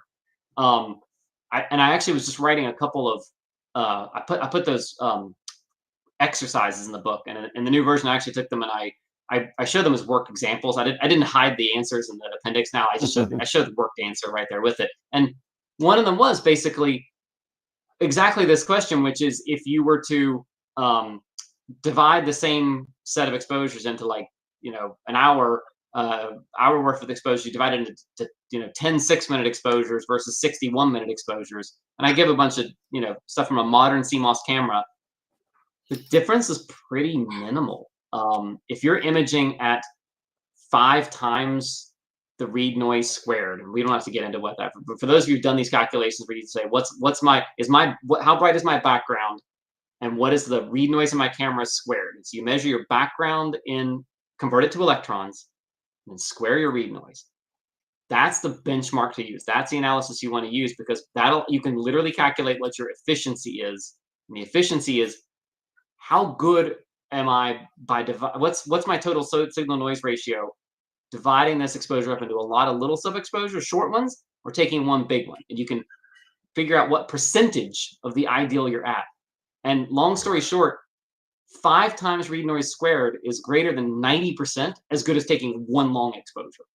So that in most situations and for most sky brightnesses, that's not that long of an exposure. That's like a 60-second exposure for a lot of us. So you can do the calculations. The other way to look at it is just to look at the histogram on your images and say, kind of, am I off that left edge enough? And it doesn't have to be, it just has to be barely off the left edge. But realistically, it's going to depend on the focal ratio of your scope. It's going to depend on how sensitive your sensor is, lots of things like that.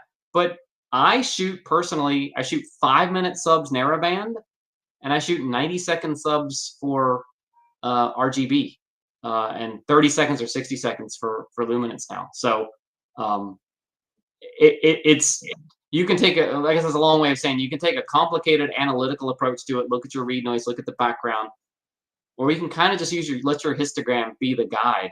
But overall, because read noise is so low now, shorter exposures are just a lot more tolerable than they used to be. Yeah, we got a bunch. And that's what I would say too, and that's what I was thinking as well. Especially to your point, Charlie, is you letting the histogram be your guide. If you can if you don't go too far, right, if you can find a good sweet spot where you're far enough to the right, where you're not super, where you're not really oversaturating too much. And a lot of times, even in, certain Bordeaux areas, Bordeaux skies, you can get away with 60 or 90 seconds. Just really keep an eye on that histogram and make sure you're not really clipping. Once you know you're not clipping, you can get some pretty satisfactory results that way. Yes. And as far as being off the left edge, you don't have to be any distance off the left edge. Just as long as you're just barely off the left edge, that's enough, because you don't want to give up any additional dynamic range. And I just quickly jumped over to the chat and I saw some questions about clipping on the other side. You're absolutely right. It depends on the dynamic range of the scene. If you've got a situation with a really bright star and a really dim nebula, you're gonna clip that star if you go very long exposure. So that becomes your other limiting step. Mm-hmm. Depends on the depth, the well depth of your camera. Yeah, there's a lot of factors, but Eric, you're absolutely right. Like, the simplest way to do it is just to let the histogram be your guide. That's the best way. Exactly. And don't feel bad about losing. You're not losing that much. If you're erring on the side of shorter exposures, the penalty is very small. Yeah. Just keep taking more. Keep taking more. Yeah. What are you gonna do? That's the whole lesson here. More. Keep gathering that data. So here's I think this is actually like my last content slide, one of the last couple content slides here. So just for post processing, listen, we could do 10 of these evenings, and we wouldn't cover everything there is to do and know with post processing. But just a couple of quick things, sort of like spending more and more time on gathering the data. Just expect it's going to take a lot of process. There's a lot of processing and then going, oh, I don't like that result, backing up a couple of steps, going forward. Like, processing is an iterative thing, and it's going to take some time. There's really no recipe you can follow. There's some basic principles, but every image, and in particular, even different types of objects, require different types of processing. Sometimes you're processing to pull out the thinnest details. Other times you're processing to get sharpness. Other times it's a real contrast problem or a noise problem.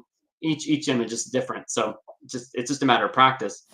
but I will say removing gradients is like one of those the biggest things. And you know, as a beginner, it's not readily apparent that you think when you're removing the gradient, you're just getting rid of this unattractive gradient. What you're actually doing is you're allowing yourself to stretch the image further, right? Those gradients, so if you can imagine the gradient is like I don't know, like a curve. Your object is this very gentle curve of like, here's the background, and you're getting just a little bit brighter where your object is, and then a little bit dimmer. And the curve of brightness from a gradient is just overwhelming those tiny differences that your object has versus the background. So when you flatten that background gradient, you actually allow yourself to stretch the object more. And it's, I mean, if you're experiencing imaging at all, you notice like you apply something like dynamic background extraction or, you know, any of these gradient removal tools, and suddenly like your image just pops. And it's not because the gradient was causing the problem as much as like now you can just sufficiently stretch the image. I think StarNet++ has just been a game changer for nebula processing, especially because that was always the problem, is you had to stretch the nebula so aggressively. You blew out the stars, and then all of us had these everybody had their own secret sauce for making just the right mask for the stars, and you know, that became like the most time-consuming part of processing, getting that star mask just right. And man, StarNet++ came along, and it was just like, you don't have to worry about that anymore. You can process the stars one way, process the nebula the way you want it, bring them back together. It's the best thing ever. We got a couple other questions on. We got Sure. actually quite a bit. Yeah, sure. Let's see. So, first one that I saw, and maybe I apologize if I skipped a couple, but I think I got everybody. Tarek asks, the question is, when do you think your data is good enough, or when to actually finish your final image? And part B of that would be, is it subjective, or is there some sort of standard of quality when it comes to pictures? Man, that is where you're getting into the art of this. Yeah, I mean, it's, you know, when did Michelangelo remove enough stone? You know, painters do the same thing. Yeah, you process it until you think you've pushed the data, you know, until they've given up everything they can. And you see people, I go back and reprocess my own data, and I'm like, what was I thinking last time I did this? You know, yeah, there's no way to know, and you'll find yourself going back and applying new skills or new tools to old data and squeezing more out of it. So yeah, you're never done. Yeah. That's very true, and we talk about that quite a bit on the show, and you know, and one thing we like to promote on the show is that, you know, it's done when you think it's done. It doesn't matter what Charles thinks. It doesn't matter what I think. It doesn't matter what anybody thinks. You're the artist, and if you like it and you think it's awesome and you think you're ready to go, then it's good to go. You know, that's the bottom line. You know, it's you're again, that is all about when you become not a picture taker, but like Scott likes to say, with paint with photons. I believe he likes to say quite a bit. And that's what we do. We judge levels, we do curves, we get rid of light, we add light, we do such that we squash stars, we make them bigger, we add spikes, whatever it is that makes your picture. And we've seen so many things, especially on one of the last pictures of the week. I think we had 2 images of the elephant trunk, and one was like kind of like the normal looking SHO elephant trunk type of picture, and another one was a completely different take on it, and he changed it to a purple kind of shade. And again, that's what it's all about. It's all about what you think of is good for you and what your style is. Yeah. No, you're absolutely right. There's no right or wrong here. I mean, you're going to, you know, you can take it as far as you want, you know, because there's always that value, or what they call it, of diminishing returns, whatever it is. Yeah, I love diminishing returns. Yeah. So, I mean, push it as hard as you think you want to push it. You know, go as long as you think you feel you want to go. and you feel satisfied with. It's all in how you perceive and all in your perception of what you're satisfied with. If you want to just spend, 8 hours, or just that one night or 2 nights imaging, and you're satisfied with those results, then K. If you want to be the type that goes, and wants to do a 48-hour project, and do 48 hours of integration time, hey, go for it.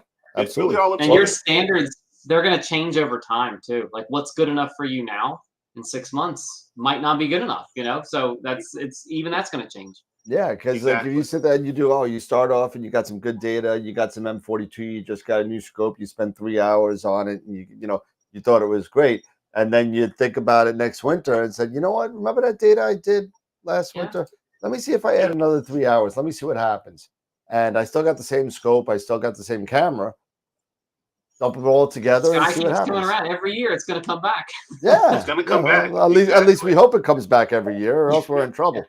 But yeah, I mean, for me, I've always been, being in this, and I've only been in it for, maybe it's been about now 4 years or so, and I still have that impatience in me sometimes to, want to try to get things done, as quickly as possible, or just spend only a certain amount of time. But I have learned even more, as time goes on. Maybe I should have spent a little bit more time on this or that. You learn. You eventually you'll figure out what's going to work out best for you. Yep. Yep. There was a couple other ones. Someone's talking about I've been not promoting, but talking about a chip in a couple of shows. But we'll get to that one. There was a couple of questions. Charles was at Cap 404 was asking, Charles, what do you think the impact of Sony's new stacked CMOS sensor will be? The question that I was talking about. Oh, sorry, bud. No, but there were a lot of questions before that, so I was going back. I'm sorry, my bad. The other question I was looking at, MX Quattro Bob, who actually I just met. He just came to the store. He came down last Saturday, and I drove down and actually met him from Connecticut, and he came down to the store to say what's up. He bought an MBZ, by the way, thanks to you, Eric. So nice. But he wants to know, is efficiency the same as gain? Okay. No. So no.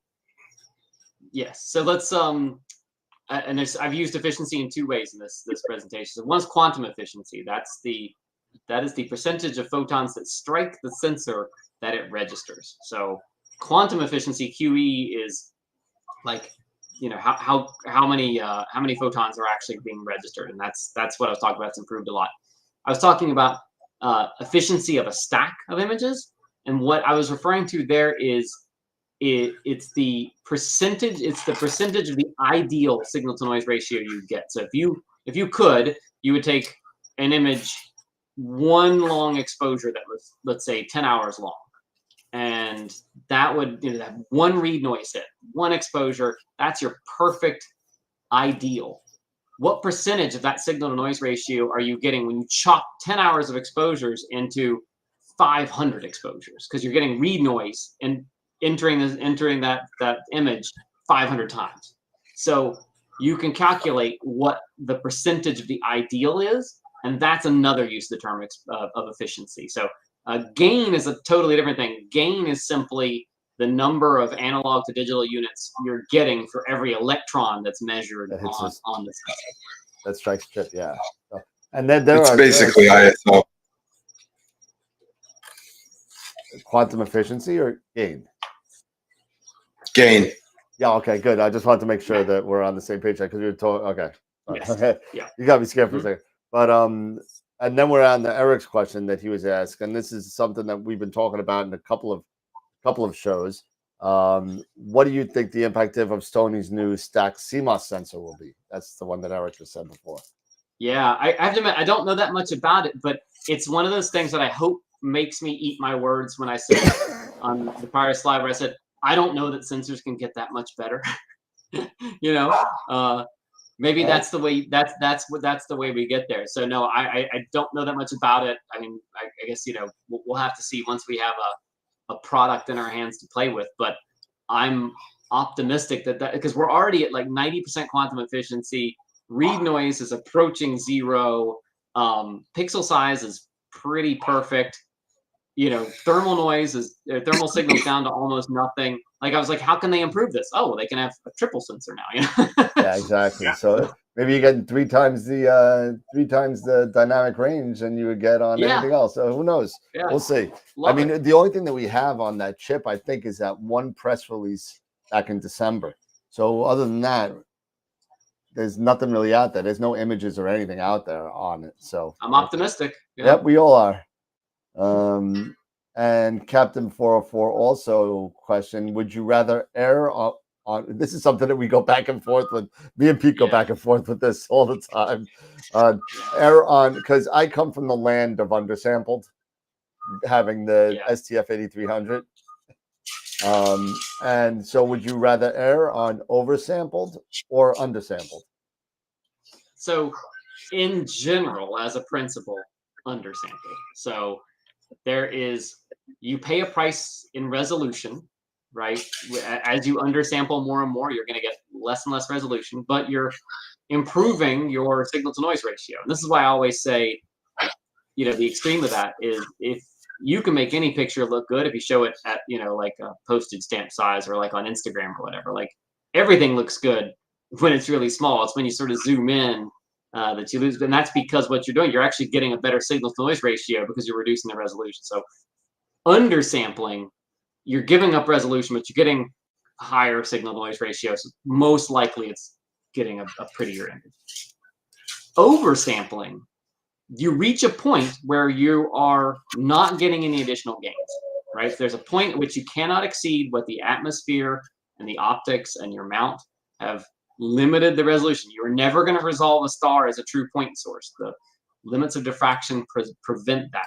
And more importantly, the atmosphere is going to be the main limiting factor there. So at that point, if you're oversampling, you're not actually revealing any more detail. You're not getting a resolution benefit, but you are reducing your signal to noise ratio because now each pixel has captured fewer and fewer photons, but it still has some sort of read noise hit and some sort of, you know, other sources of noise. So in general, undersampled, but, you know, it's complicated. You know, it takes more to oversample than people realize.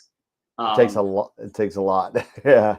Yeah, like really half an arc second, it, you know, is probably where that's about the limit for most people as far as like you're oversampling. If you're less than half an arc second per pixel, unless you're just in the Atacama Desert or something, you're probably oversampling there. But it's not like you hit a wall. There's a real diminishing returns where, you know, like you're just really not squeezing that. You know, you get below 0.7 arc seconds, something like that. It's, you know, you're not really squeezing that much more resolution out of it. So at that point, you know, it depends on your goals for imaging. Like if it's a small galaxy, yeah, you want to push to the limit of that oversampling edge because you want to resolve those small details. For big nebulae, I mean, yeah, shoot with the Samyang 135, you know, telephoto like I do all the time. Sure, the stars are kind of blocky, but I'm also able to reveal, you know, these amazingly faint details pretty easily. So it's a question of trade-off. Well, you know, Charlie, there is an exception to the rule to that, but none of us actually apply here because we don't shoot planets. None of us shoot planets. We're more into the nebula. But as I said, you're right. You can't overcome seeings, but if you can push it down to about maybe 0.5, it's good for planets if you've got the vocal length. Yeah, and in planets, of course, you're even doing something different. You're doing an extreme version of what I said before, which is throw out your bad subs, right? Like in planets, you take 100,000, you're taking like, you know, tens of thousands of subs, and you're hoping for, you know, seconds of good seeing in there. So you're actually exceeding the seeing because you're getting moments of good seeing and then pulling out only the subs with that to get the resolution. Yeah. And that kind of leads us into this next segue is talking about EAA. I mean, it's kind of interesting now. It's becoming very popular, and I see the appeal of. It's almost got the appeal of visual astronomy, where you get the immediacy of seeing something right there, but all the benefits of electronic imaging and being able to have that sensitivity. Yeah. You know, it's interesting is that, I can see these commercial prosumer cameras. Everybody's going to the smaller pixel size, but you're absolutely right. Is that you have to look at the image scale. You have to determine what the image scale is, because you have to get the image scale appropriate to the focal length. And it's a shame that when we start looking that, people like to get that longer focal length, but then again, you've got to spend a lot more money for the larger size pixels on these cameras. I mean, when you start getting into that focal length range of about 35,000, 4,000 and plus, we got to be looking at pixel size now between 10 to 12 mics, and the cost just goes exponentially. So maybe in the future, maybe the cost of these sensors will go down, because maybe they just get mass produced now, and this brings up another point. When we start looking at cost of sensors, people talk about, well, should I get a grade 1 sensor? And I keep thinking, why do you want to spend the money on a grade 1? Because over time it's going to degrade to a grade 2 sensor. So don't worry about it. Yeah. Yeah.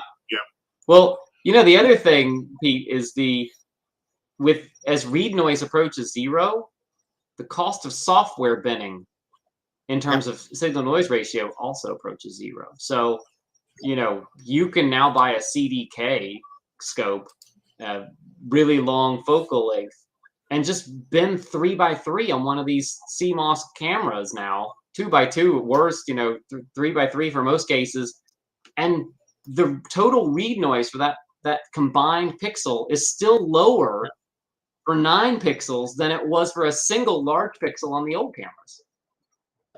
Hey, Charlie, that brings up another point. Can you maybe explain to the viewer membership the difference between software binning and hardware binning?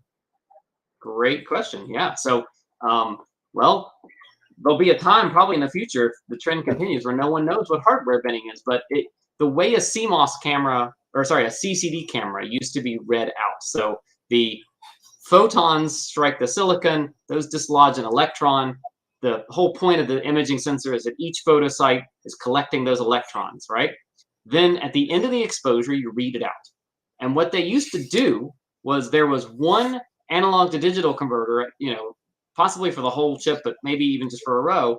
But they used to use the bucket brigade analogy. The electrons were literally passed from one photosite to the next, down the row, and then they were read out at the end of this process. Well, what that allowed you to do, though, was to pass the electrons from multiple photosites and combine them into one, and then read that out with only one read noise set, because it's the analog to digital converter that's adding your read noise set. So you could do hardware binning, and you would have the same read noise, but you could get read out 4 pixels at once, or even 9 pixels at once, and keep the read noise at the same level.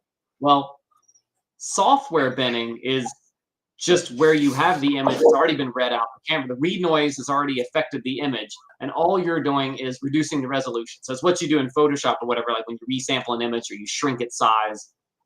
That's software binning. Well, it used to really matter a lot because read noise was high, and you wanted as few of those read noise hits as you could get. And so hardware binning was great on CCD cameras. Now read noise is so low on these CMOS cameras that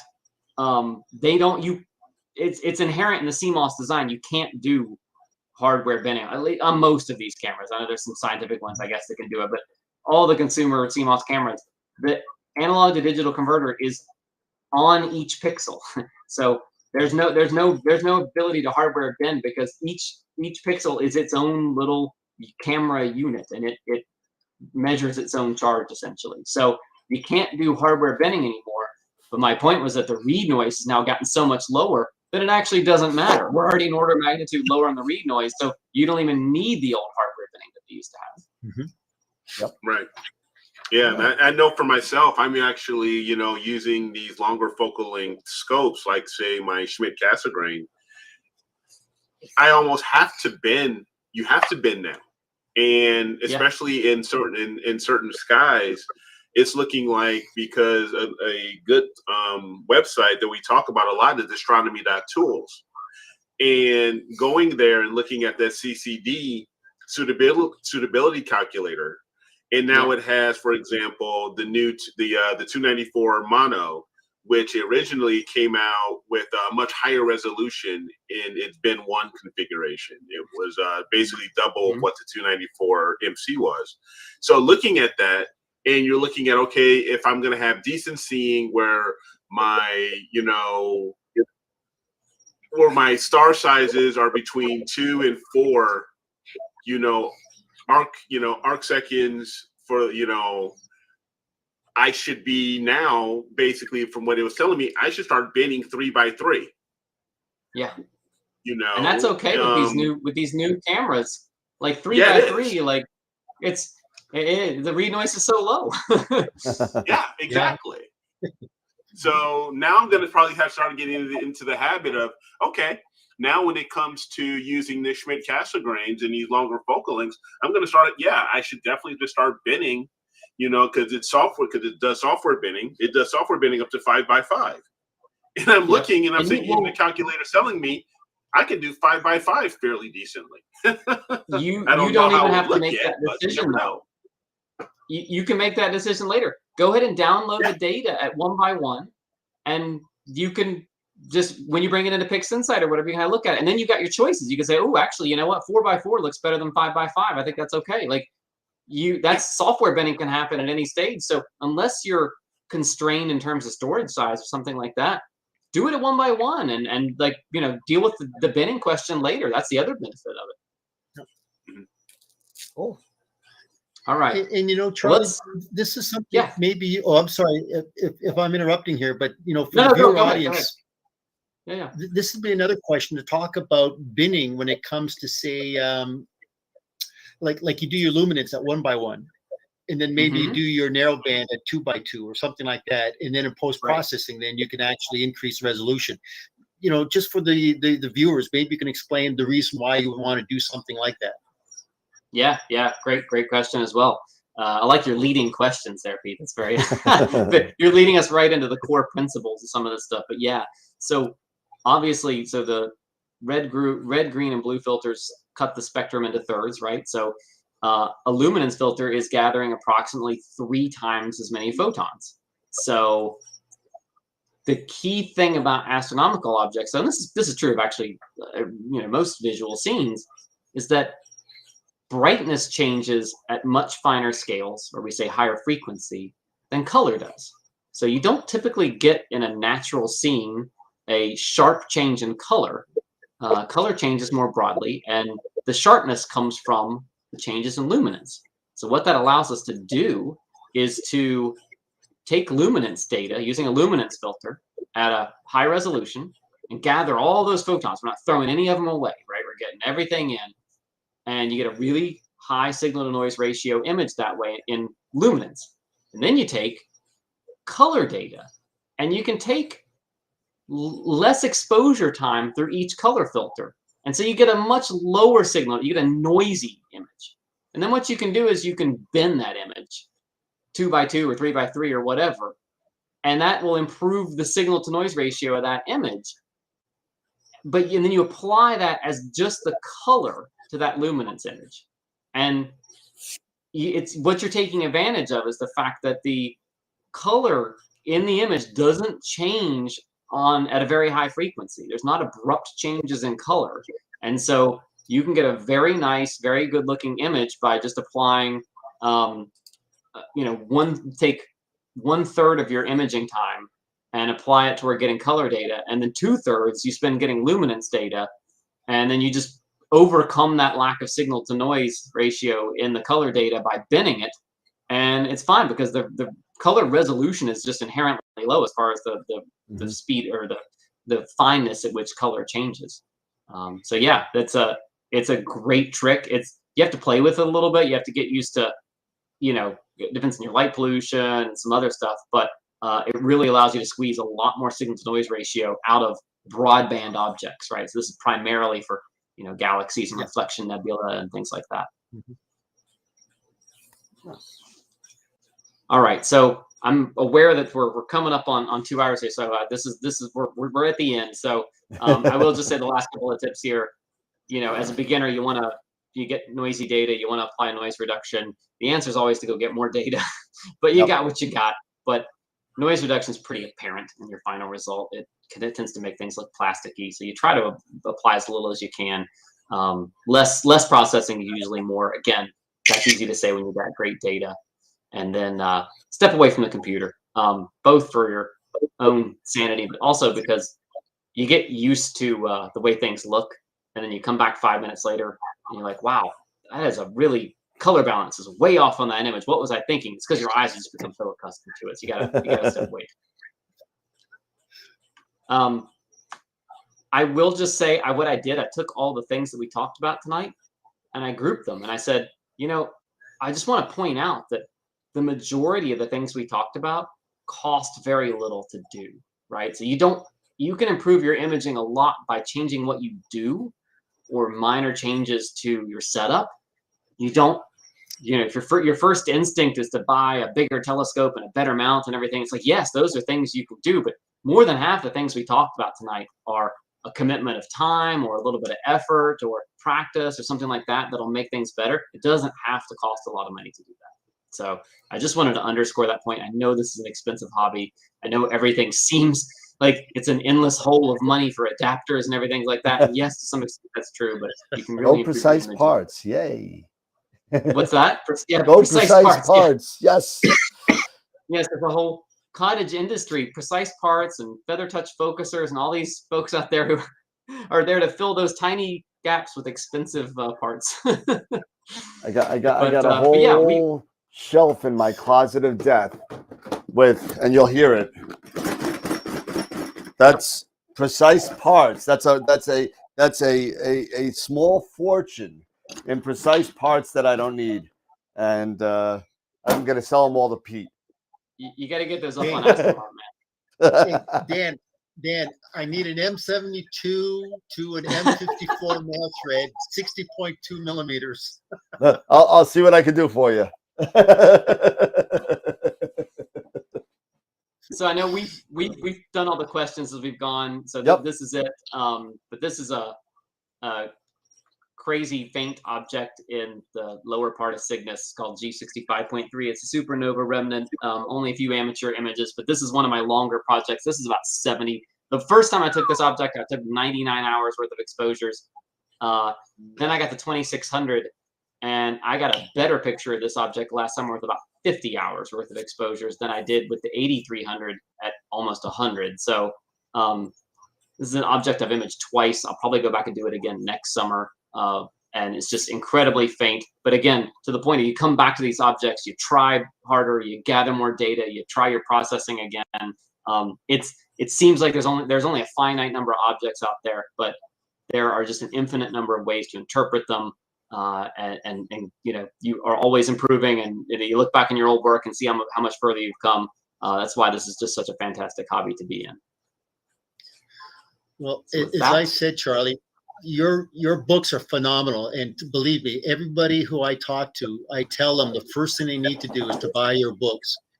And each week we always get questions about the fact, well, what should I image? But I mean, if you look at your book at the very back, you do give the definition. Is it an H2 region? Is it HA, O3, S2? You've actually put a lot of this data into these targets. And that really is a book that I think that a lot of our viewer memberships should actually, check in. If we get back with it, could you, hey, Dan, if you got a copy of it, can you show the book to everybody so they can see exactly the book that we're talking about? This one? It's the planner, correct? The planner, yeah. So this literally, I got an email. I got an email from somewhere. It said, "Hey, the second edition's coming out." And I was like, "Oh wow, when's it coming out?" And I was like, oh, "Okay, oh great, it's gonna come before the show." so I ordered it. I got it Monday, and and the thing that I love about this one, even the. I got the first one too from 2021, and this one is the brand new one. So this is out on Amazon right now. So go grab it. Or you can email me, and I'll create a custom. If you want the PDF version, I can create one based on your own personal latitude and longitude and everything for you as well. And I believe this is for, what is it, 40, or this is based on 40? it's got yeah, so it's got 40, 30, and 50. So 40. Oh yeah, that's right. northern hemisphere. Yeah, so if you take a look real close, there's 3 different colored lines here. And what he did was he mapped out certain objects, so it'll show you where they are for your latitude. So if you're down in Georgia or up to Maine, it's going to be actually Florida is so in the low 30s. So hey, you know, this is awesome. What's that? 28. 28. Okay, so wow, good for you. You can reach all those southern hemisphere objects. Now, if we could only get him to pull out his telescope, we'll be okay.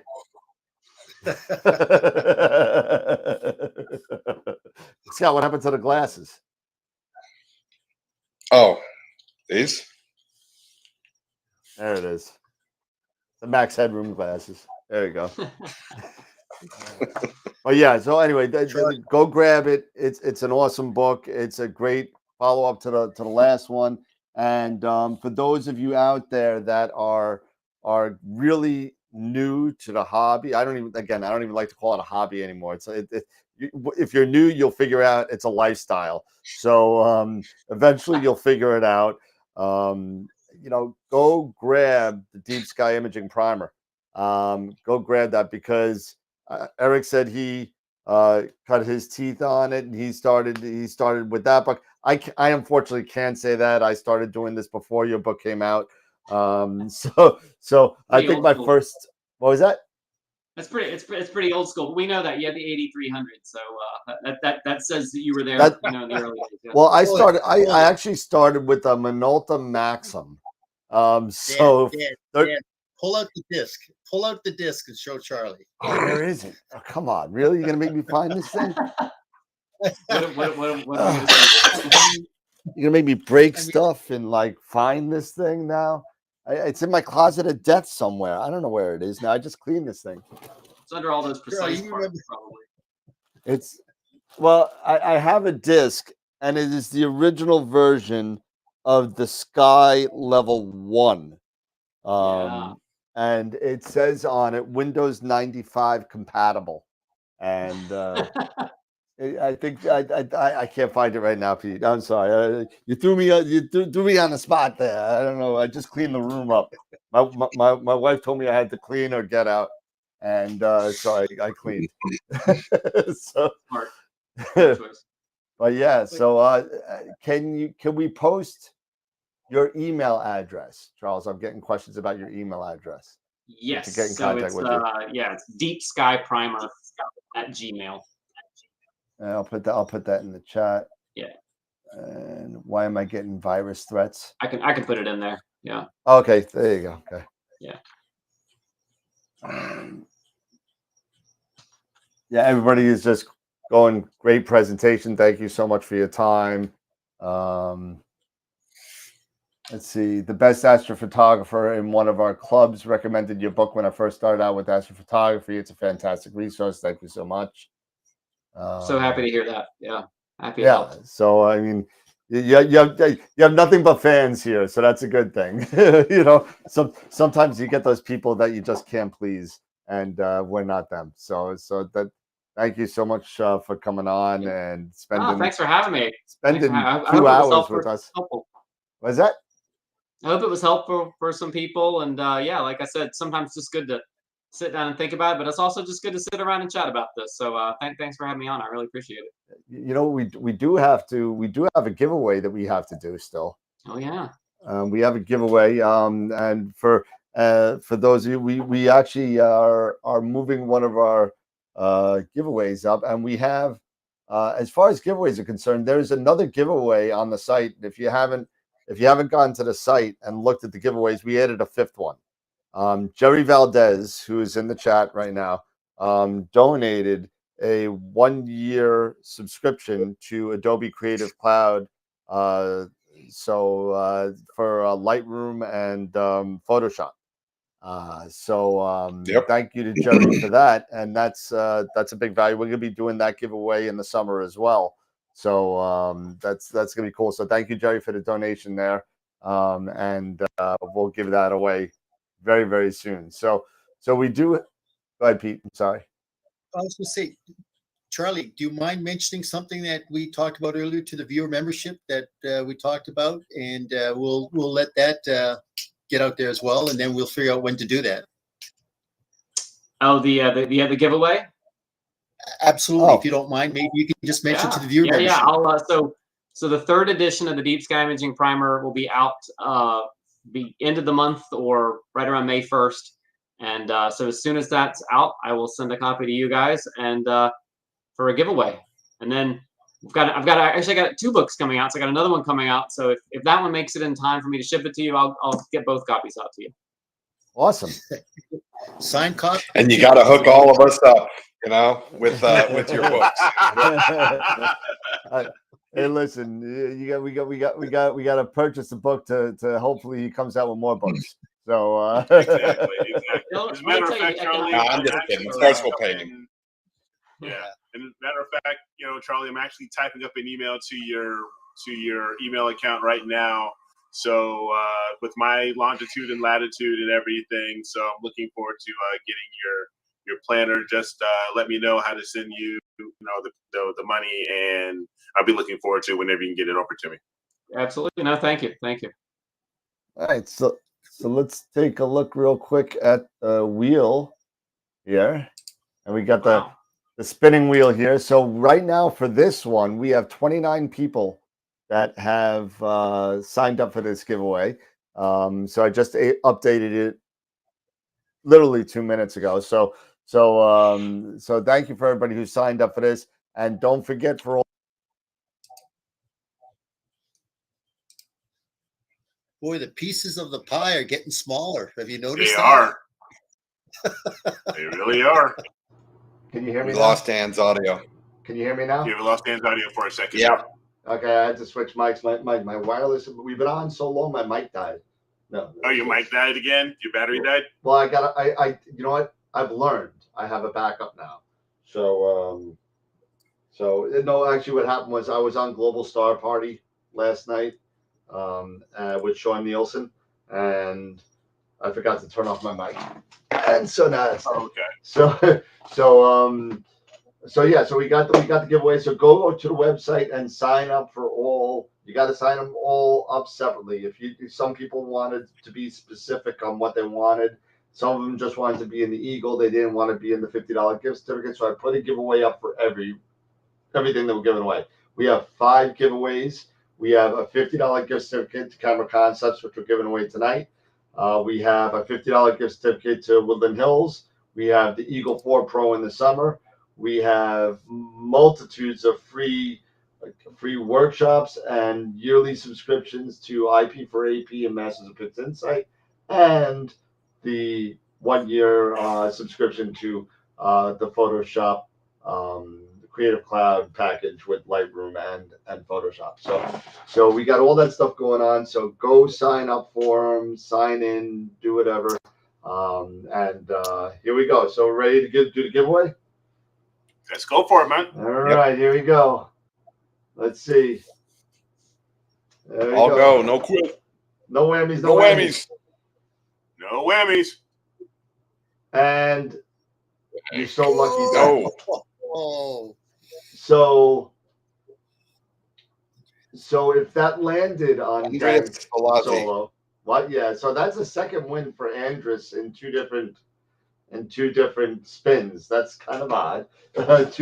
two different giveaways. So that's fine. But Andrus won again. But however, if that did fall on Dank would have to be excluded on that because he won the last one. So Andrus, congratulations. And again, we'll get you an email out. I'm going to need to give you a link to fill in some information so we can get you your gift certificate to Camera Concepts. So congratulations there to Andrus. Whew. Very, very nice. All right. Awesome. Let's get back. Excellent.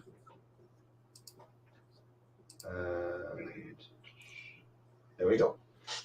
And we're back. And of course, Mark Ellis is just smearing me with love. So thanks, Mark. Appreciate that. That's your buddy. So Andrus won again. Oh my goodness, I got to take him out. That's crazy. But there we go. The spin's the spin.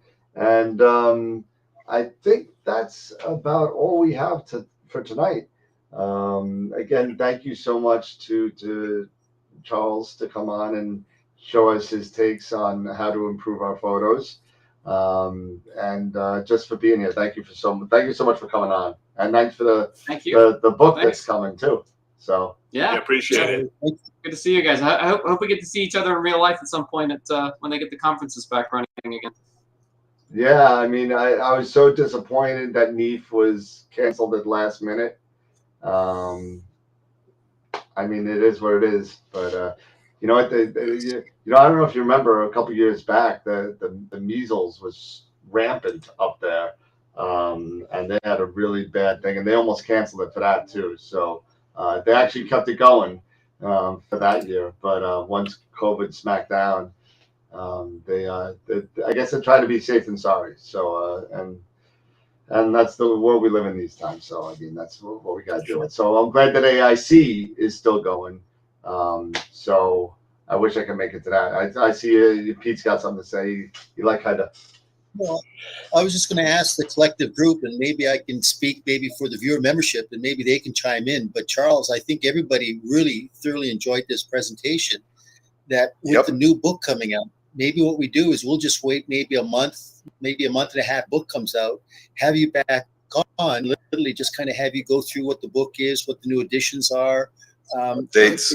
If you don't mind, that would be a great idea. I mean, Eric, Scott, Dan, what do you guys think? I think it's a good idea. I think it would be a great idea if Charles is, if it's in his schedule and he can do it. Great. I think it'd be great. Yeah. Just make sure to charge him the appropriate amount of money. Scott says nothing for like 3 hours. Oh, I know, right? I know, right? That's what we pay Scott for. That's what. It's when these, when we get towards this end of the show, then he just takes it right on over. Right off the rip. It's kind of like you remember what is it, the Nanny, the old TV show. You remember the butler and the nanny? He would just come out with these singers that would just like kind of like, oh, and then that's Scott. Yeah. but